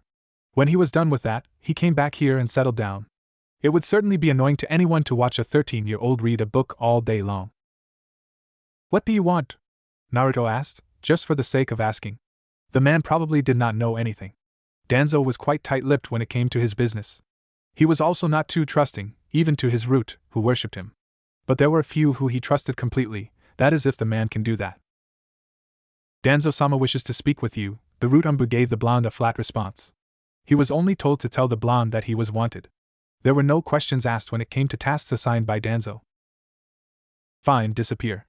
Someone is coming here, the root umbu did not need to be told twice. Without a second of hesitation, he was gone from the apartment. Naruto knew that the sandaime was probably busy with something, hence the root umbu was able to show himself like that. Sighing, Naruto created a Kage Bunshin and left it reading. He hinged himself and activated a seal within his body that erased his chakra signature. Since he could not completely hide his chakra because his control over it was not perfect, he compensated by using a seal that did it for him. In this way, he was just a civilian, no one could sense him, the only shinobi who could do that is a sensory type. One would never tell he was there unless they could see him. In his henge form, Naruto left the apartment before anyone could come. He walked within the streets of Konoha quietly. The atmosphere was not hostile as it normally was when he walked within the streets in his real form. It was not the first time that he walked in the streets in a henge. Whenever he had to do other business that Naruto ought not to be doing, he always put up a henge while a clone played his part. He turned into the dark alley around his neighborhood and disappeared. The root bases were always cold and empty. Sometimes he hated the feeling, especially when it felt like this was where he belonged. However, over the past 3 years, he has learned to live with it and just ignore everything. It was not like he was going to keep coming here forever. Danzo's days were numbered, so were his. But Danzo was surely going to die first. It may not come soon, but it would surely come. The corridors of the base were dimly lit as Naruto walked towards the room. He knew Danzo would be waiting for him. It was sometimes amusing to him that feared men like Uchiha Itachi and Orochimaru once walked under the same roof as him. They all worked for Danzo once in their lives. Even Kakashi had worked for the man. Orochimaru was the most interesting one. He certainly was an interesting fella. No doubt his body held so many secrets. The thought of it made him curious enough to wish of ripping the Sanin's body apart to find out the secrets it holds. He would love nothing more than to bisect the man while he searches through his head to see what made him tick. The man liked to play the doctor. The joke would be on him if he decided to change roles. The man would surely obsess over killing him if he survives the bisection. He had an obsessive nature about him that made him dangerous and yet easy to predict. That man should have waited for me at the entrance and tell me what he wants. Coming all the way towards his throne room is becoming a task, Naruto mumbled as his small feet dragged him through the dimly lit corridors of the base. He finally arrived at the room. The man was alone. It was a bit of a surprise to him to find the man alone in the room. You called, the blonde said as he stood a few feet away from Danzo. Danzo ignored the blatant lack of respect. Even his subordinates had gotten used to this. The blonde never once called him Danzo-sama, but he did not care, as long as he did what he was told. Yes, I have called you. I am listening, Naruto said, folding his hands across his chest. If there was one thing he learned about working with Danzo, it was that you could never let your guard down and never make a mistake. A little slip and he could have the man blackmailing him. The man was cautious and always watched whoever he worked with. But of course, he could have everyone chase his clone for a week while he hid somewhere doing light training. One of my agents was captured within the Sound Country's border. I have received word from Orochimaru that it was he who captured him. The agent was on an important mission he was able to complete but was captured upon his return. In exchange for the agent, Orochimaru wants something in return, Danzo explained, not bothering to explain the details. Naruto showed nothing of a change in his expression. He never expected Danzo to inform him what the mission was. The fact that Danzo was willing to retrieve the man meant that he wanted something from the agent. Where does this affect me? I don't particularly like dealing with snakes, the blonde responded, calmly, not the least showing any interest in what Danzo had just said. My agent has a message that he will give to you, Danzo threw a scroll at Naruto, who caught it gracefully. The exchange will be at the Valley of the End in about an hour. Get the message and clean the mess. I see, Naruto said, as a root umbu appeared and gave him his Eni mask. I will return later then, the blonde said before he left the room. He was only being sent to the mission because he was the only who could get to the location in time. It would be interesting to see who Orochimaru will send to meet him. He did not think that the man would go to the meeting place himself. It was given that it was obvious that Danzo would never show up himself. He always sent others to play his dirty tricks. His own hands were defiled by the blood of those he had been tasked to clean. Get me Fu, Danzo ordered to the agent who had handed Naruto his mask. Return with him when you find him. Hi, Danzo-sama, the root agent said before flickering away from the room, leaving Danzo alone. I wonder why Orochimaru specifically requested the cleaner, Danzo thought inwardly. No one knew of the cleaner's real identity, aside from a few of his agents. And he knew they would not talk. Wood was putting it wrong, they could not talk. He had placed a seal on them to ensure that. He wondered what the man wanted. Valley of the End. It was not the first time that he had come here. He had been brought here when he was just 8 years old. This place held some historic moments. It was part of Konoha's history. Madara and Hashirama were both founders of Konohagakure. These statues in this valley were of both them. They had created this place while battling in their last duel that resulted in the death of Madara. A pity he never got a chance to watch the battle. He really enjoyed watching good fights. While he knew a good fight between powerful opponents, he was not really powerful. While he excelled in Fuinjutsu, stealth skills, and knew Kenjutsu, he could not fight in the front lines. Well, he could, he just would not. It would be dangerous for him given that the only way he can beat a Chunin is through speed and outsmarting him and catching him by surprise. He did like explosives, they made some pretty fireworks. Finally, we can get over with this so I can get back home and get some sleep, Naruto stated as someone made his appearance known. It was already dark and he just wanted to leave this place. He was getting bored already.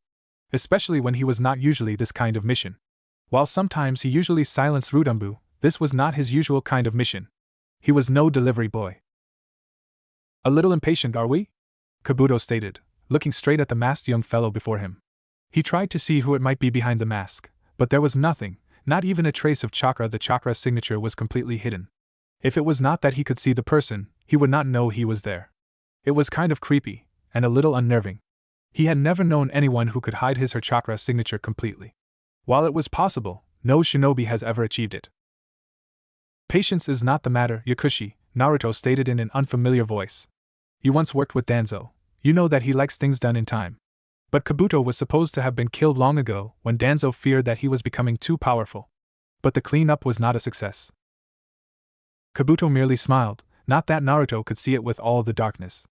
Danzo always likes his pets young.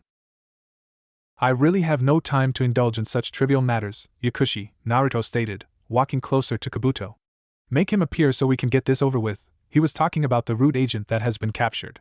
Since Kabuto was not with him, it was obvious that he was somewhere else. Kabuto snapped his fingers and another man appeared with the root Umbu. Kabuto spoke. I have always been interested in Danzo's infamous cleaner. You specialize in assassinations, and have succeeded in all your missions, no trace left, no witnesses. Where did Danzo find you? Naruto did not respond. He merely handed Kabuto the scroll he was given by Danzo, and received the root agent. Where did Orochimaru find you? Danzo had played everything well to have you and your mother kill each other. Did he find you somewhere drowning in despair and sell you one of his iconic persuasive speeches that had you following him like a love-sick puppy? Kabuto merely chuckled. Well, at least I am not a pet that can be cleaned when I have outlived my usefulness. Good for you, Naruto responding before jumping away with the root Umbu. Well, that was certainly interesting, Kabuto said, turning to leave. It was indeed late, and his master was already waiting for him. Best he not keep Orochimaru waiting. The man did not like being made to wait. He was the number 2, best he not disappoint, or his master will be looking for another number 2 soon. Orochimaru had no love for incompetence, that he knew very well. Root Base. The mission was a success, Naruto said, handing Danzo the scroll he was given. It was obvious that Orochimaru was not interested in finding out more about the mission the root agent was doing. There was something that was going on that he did not know. The mission could have been a farce by Danzo. He had no doubt that the man still did business with the snake Sannin. What of the agent? Danzo inquired with as little interest as he could. It made it difficult to tell whether he cared or not. The man was mostly worried about missions than anything else. He certainly did not care if his agents died. As long as missions were completed, he cared for nothing. He said the other part of the mission was him, and only he could give the report. With that in mind, I returned with him. He is currently at Ground Zero, Naruto reported. He had a feeling that Danzo knew of this already. But he was not going to be too curious about it. Good, Danzo stated calmly. Everything went according to plan. You are dismissed. Naruto did not leave. I have repaid my debt enough. This was my last mission for you. I do not expect you to call me again, the blonde stated smoothly. He did not fear what Danzo would say about this. It really did not matter what the Warhawk thought. It was not like he could actually force him to do anything. Not so surprisingly, Danzo nodded. I was expecting you to say something like that since you have now graduated from the academy. Tomorrow you should be filling your shinobi registration form. Naruto nodded. I am not surprised that you are calm about my departure. You were useful, but your services are no longer needed, Danzo responded in a dismissive tone. Naruto felt no insult in those words, even though the man was practically telling him that he was now a useless tool. Sarutobi is going to put you in the same team as Sasuke. I do know that the reason for that is to keep you in control. You are actually proud of this because it is the decision you would have normally taken, Naruto stated calmly. It was rare to find the man happy with the choice made by the Sandaime. Though I do not believe it is I who needs to be put in check, it is my dear prisoner. The Sharingan is a bit useful when it comes to Bijus, but your Uchiha has yet to awaken his Sharingan. The Sandaime was not taking any chances with the Kyuubi. But to think that Sasuke would manipulate something inside of him, that was just laughable. The greatest manipulator the world has ever seen could not manipulate him. He had actually played the player. But that was all thanks to his innocence and age. He is an Uchiha, and once he starts doing real missions, the Sharingan will awaken, Danzo stated. He had no doubt the Uchiha would awaken his Sharingan. It was all about the right time and the right environment. Though if he had been given to you ago, he would have been in possession of a fully matured Sharingan or perhaps the Manjikyu Sharingan, Naruto stated, turning away from Danzo. We have never met, and I have never existed in your records. Should it be otherwise, there will consequences. Ho? Surprisingly, Danzo sounded amused. Is that a threat? Naruto released a chuckle as he went further away from Danzo. Hardly, the blonde said, disappearing into the darkness of the base. That is a first, Danzo-sama, Fu said after Naruto had disappeared. While the blonde never had any respect to Danzo, he never showed any hostile attitude towards Danzo. He had never for once threatened any of the rude agents. Well, it is his last day, or so he thinks. If he thinks that it is over, he has one thing coming for him, Danzo stated calmly. It was only over until he said so. No one just walked away from his grip, especially with what Naruto knows. Should we keep an eye on him? Naruto was not the one to be erased, not because they could not, but because he held the Kyuubi. The Bijou was one weapon Danzo was not willing to throw away. No, there is no need for that, Danzo said with a wave of his hand. Get me Toru and so we can know what Orochimaru gave him. Hi, Danzo-sama. The following day. I miss my friend, Naruto muttered, walking towards his kitchen. While he had people he called family, he had but one true friend. Perhaps today would be a good day to visit him. They had not been in contact for about a month now. They mostly kept their meetings subtle. His friend had graduated last June, which makes it a year now. Sighing, Naruto looked inside his fridge, looking for something to eat. He wanted something that would be welcomed within his stomach. By welcomed he means something that will stay there, something that he will eat and feel satisfied until the next shift. There were some meals that were only made for taste.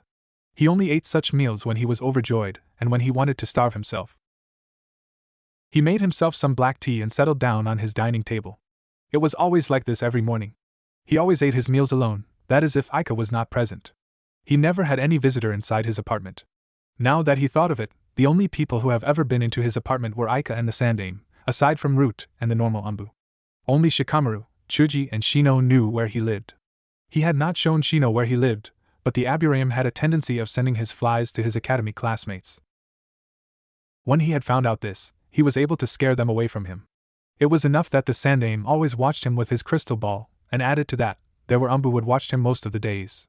Having his own classmate keep an eye on him would only serve to annoy him to the point of suicide. Yes, he would certainly have to kill something to get over his annoyance. Still, he was certain that once he was assigned to a team, he would no longer be watched by the Anbu. This would surely give him some room to breathe. A knock on the door brought him out of his musings. Naruto got up and went towards the door before opening. My flowers, he said, looking at the flowers Ino carried rather than the girl herself. I was starting to suffocate without a new scent within this apartment. Not even a hello? It was obvious to Ino that he did not give a damn about her. He was concerned about the flowers than her. Well, it was not like she wanted him to be concerned about her or anything, but his attitude was not something she expected. She was a girl. He could not just ignore her like that. Not even a hello? It was then that Naruto looked into her eyes. She stared straight into that left crystal blue eye of his for a moment. She realized that she had never seen his right eye. She doubted that no one has. It was always covered under his hair. No matter what he did, you could never see it.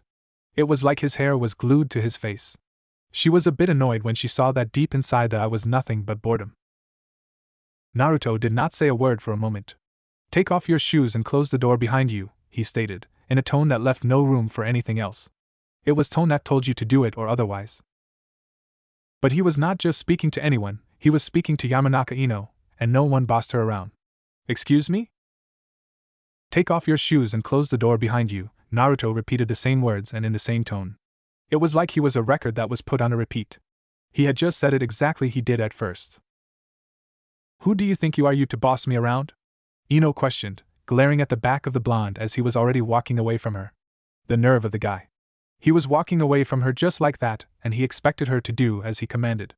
Who the hell did he think he was? Uzumaki Naruto, your customer. That ought to finalize everything. But Naruto was not quite done. But if you feel that you do not wish to do what I have said, you can close the door and leave, with your flowers. The choice is yours. He disappeared from her view when those words left his mouth. Ino was completely left speechless. She had certainly not expected him to be like that. Fine, she huffed, and puffed before taking off her shoes. And he wonders why every girl calls him a weirdo. She mumbled to herself. But he is not bad looking. In fact, he is actually good looking. I wonder why I have never noticed. Ino trailed off in her thoughts. My God, what am I thinking? But then she just shrugged. It was not like Sasuke was watching her or something. It would be hell if Sakura was watching her. As long as no one was watching, it was okay. She sighed and entered the room, carrying the flowers she had brought. Ino was shocked to the core when she entered Naruto's apartment. On the outside, it looked someone who had no care for nothing lived inside. Her mother had refused to tell her who she was taking the flowers to, so she had no idea that she was coming to Naruto. She was truly shocked to see how neat the place was. Everything was placed in order, and it certainly did not smell like man. It smelled good. How could the weirdo live in such a place? It was just unbelievable. She had thought he was one of those guys who cared not for cleanliness. He was always indifferent and nonchalant towards everything around him. And so she had thought he would be same inside his own home. Of course she knew that he lived alone. It was no secret to anyone that her fellow blonde was an orphan. But then again, most orphans lived at the orphanage instead of living on their own since they would have no one to take of them. Not bad for someone without parents to grind him to clean up his mess, Ino commented as she walked towards the little kitchen, where her fellow blonde was sitting, sipping his tea in silence. It was either she had spoken before he could, or he just found it not worth responding before she spoke again. My mother told me to bring these flowers to you. She said sorry for the late delivery. Naruto sipped his tea as though he had not heard the blonder girl.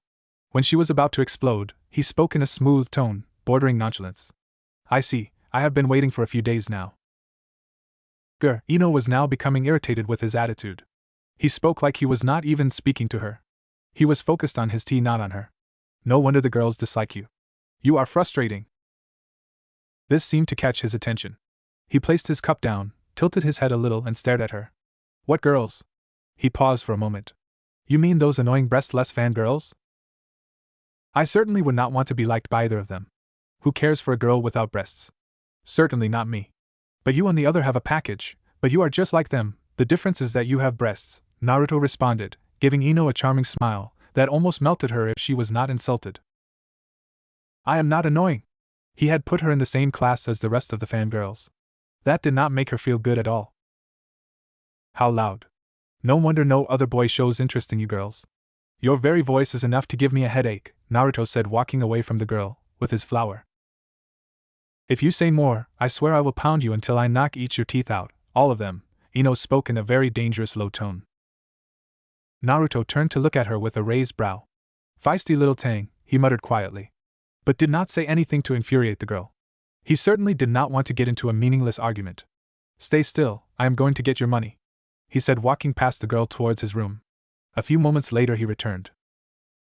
Finally, Ino said, as though she had been waiting for him for quite a long time.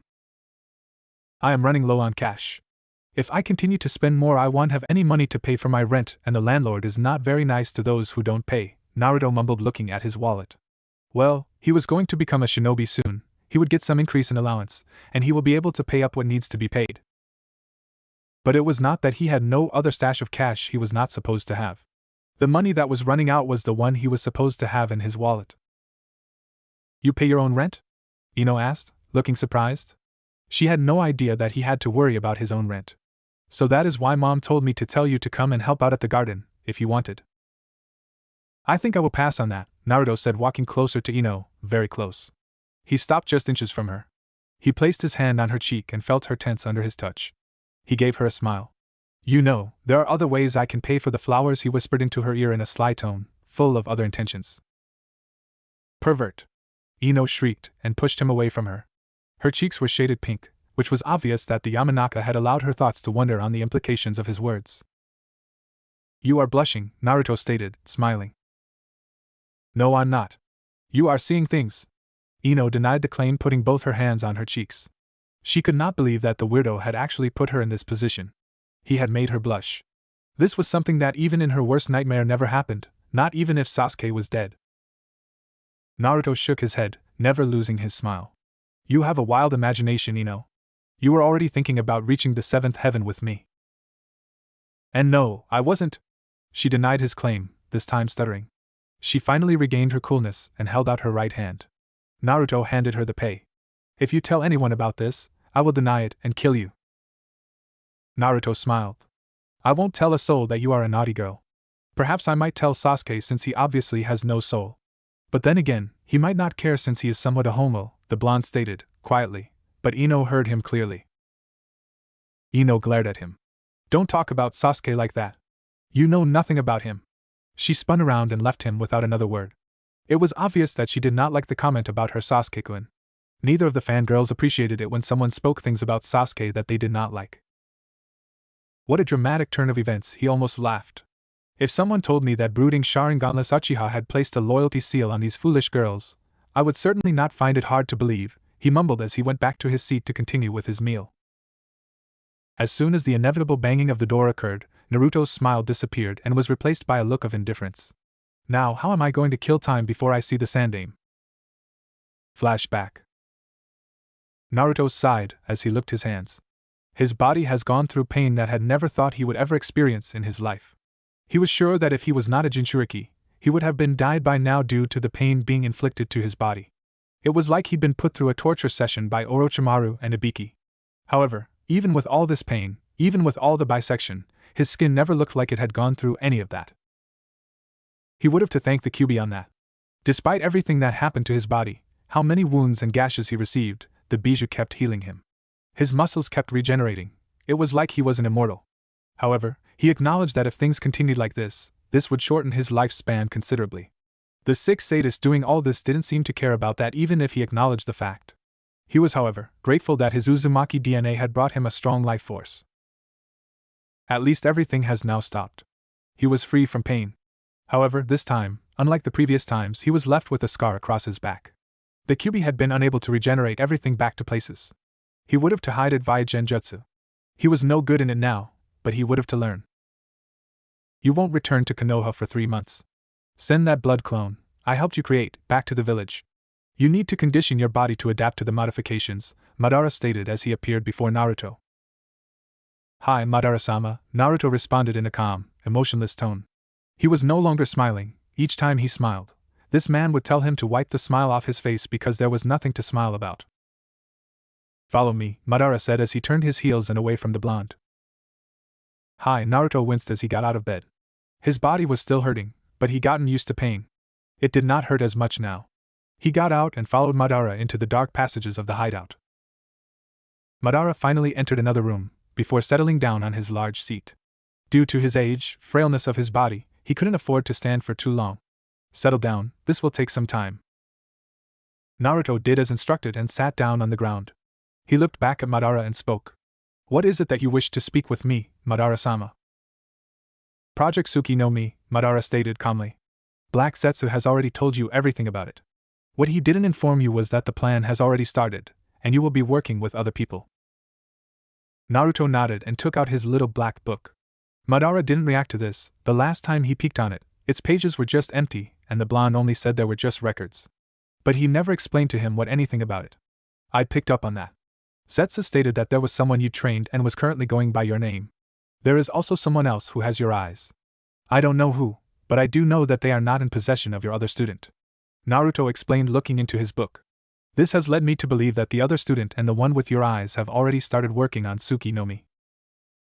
It always irked Madara that Naruto was a bit smarter for someone so young, and the fact that when they spoke these days, the blonde didn't always look into his eyes, he always stared into his book.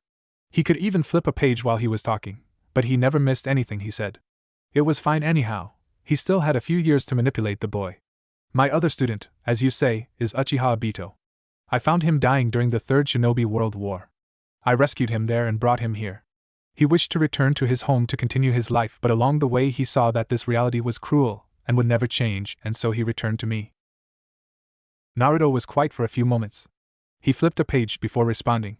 I find it curious that Uchiha Madara would allow someone to leave like that after he had saved his life. Could it be perhaps that you saved his life because you wanted to use him? If so, then why would you just allow him to go? At that time you were already too old to continue with the plan. Naruto paused for a moment. He looked at Madara for a few seconds before looking back at his book. That is, unless you had something planned.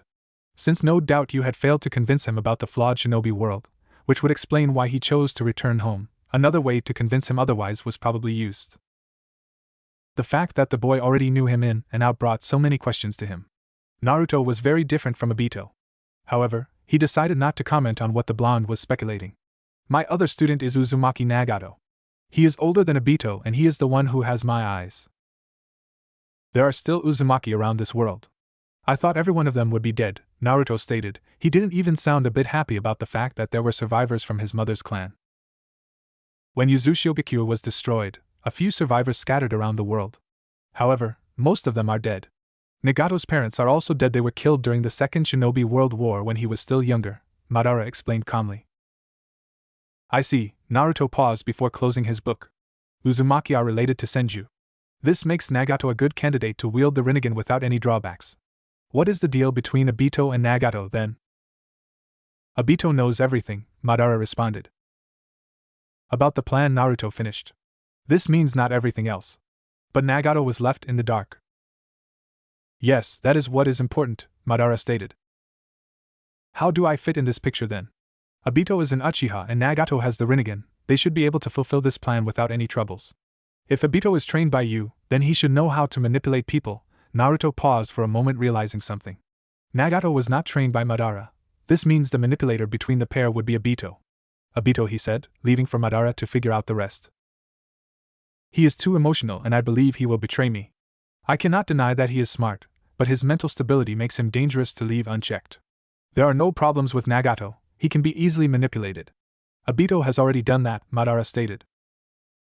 You've not told me of my role in all this, Naruto said, looking straight at Madara. When looking at the blonde's eyes, Madara could only see curiosity, nothing more. If it was faked, he could have easily deduced it. He was a master manipulator after all. Watch Obito, and keep close ties with Nagato. You are fit for this role, you are not emotional like Obito, and have nothing to lose in this world.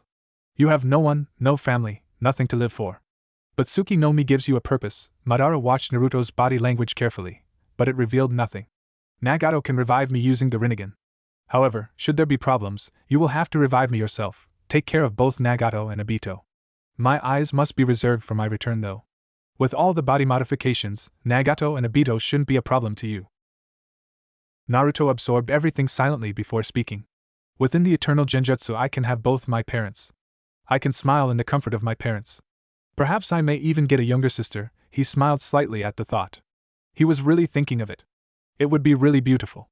With how famous his father was, he could be the prince of Konoha. Madara allowed the blonde to smile. That smile was by no means a fake. Yes. He then paused for a moment.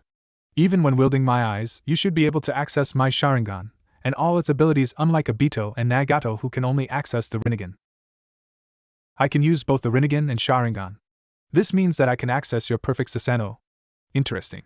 So I'll wield the legendary powers of Uchiha Madara, Naruto stated. So that is what the experiments were for, or perhaps I can a Rinnegan of my own given the modifications. Before Madara could respond, a swirling vortex appeared within the room. He then spoke. Ah, Naruto, this is Obito. Obito, take off your mask so Naruto can see your face. Naruto took out his book again. Interesting. Both Madara and Obito couldn't tell what he found interesting, but neither asked. Flashback end. Hokage's office. Hiruzen stared at Naruto with mild curiosity. Each time the blonde came to see him, he felt like he was seeing a complete stranger. Like each time he came, he was a new person. Impossible? Yes, it was, but he couldn't shake off the feeling.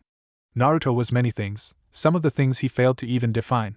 With lack of definition, he couldn't even hope to begin to understand anything. The feeling he got, what his experience revealed when looking at Naruto, it was that the blonde was a mountain of mystery.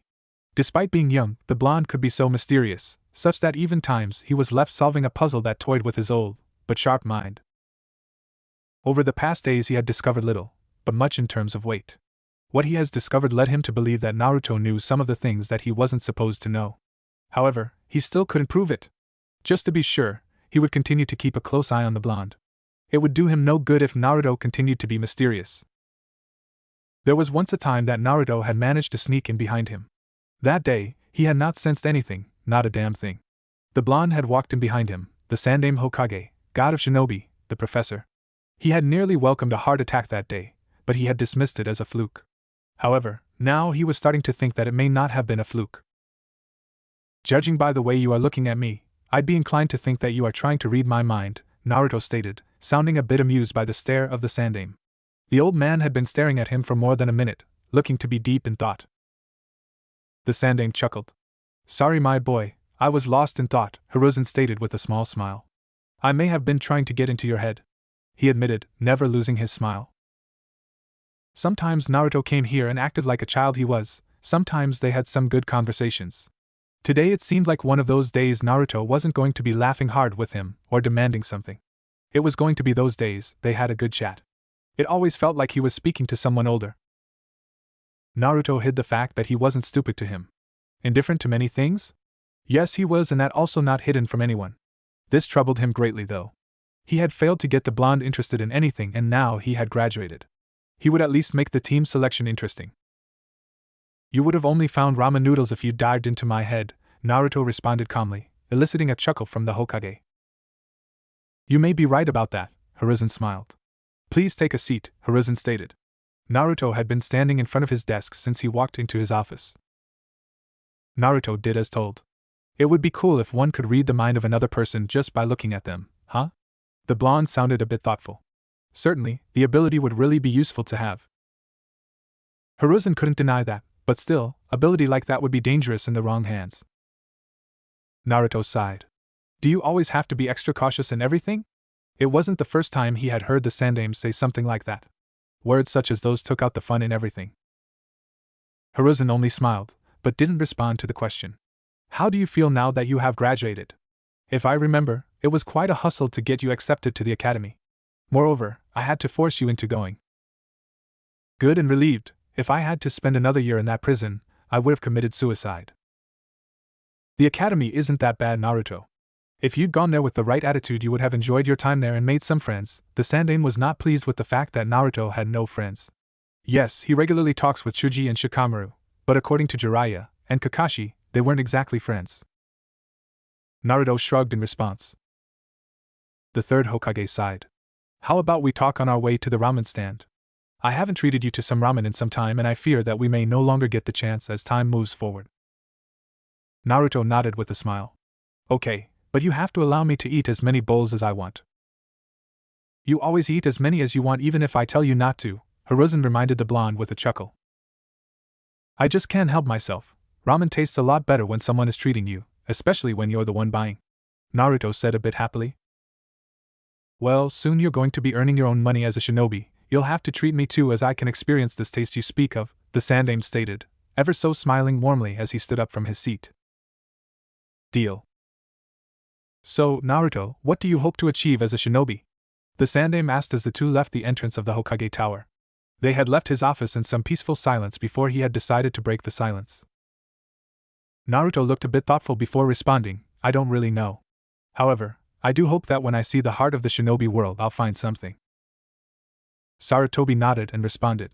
Some make their choices when they are still at the academy. I think you've grown up to think of your own dream. What do you hope to see outside there?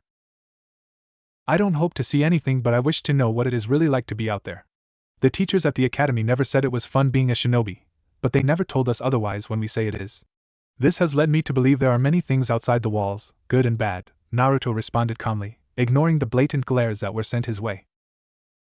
It didn't matter if he was with the Sandaime, these fools still glared at him. Although he ignored it and never gave it a thought, he could sense that it didn't please the old man beside him. There were even times when the old would even send a killer intent to scare off the glaring villagers. There are indeed many things outside the walls. People interpret it definitely, but it is not always as people expect it to be, especially for a shinobi. Naruto looked at the Sandaime. How do you interpret it, old man?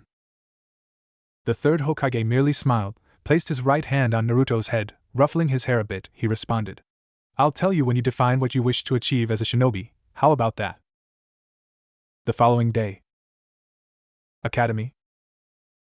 The road to ninja was finally starting to look good. They'd finally graduate from this god-forsaken place.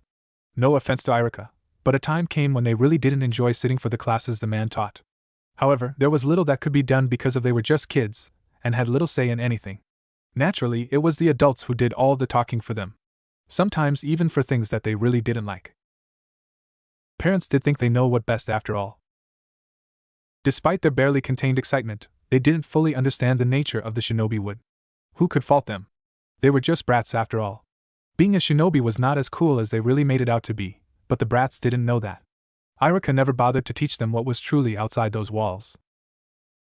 The Chunin himself had faced the cold slap and had been grinded by the sharp fangs of the world these kinds so dream of joining. He'd been embarrassed as a shinobi while he was outside the wall of Konoha. He had his fair experience to know that these children were going to realize soon enough that the shinobi world was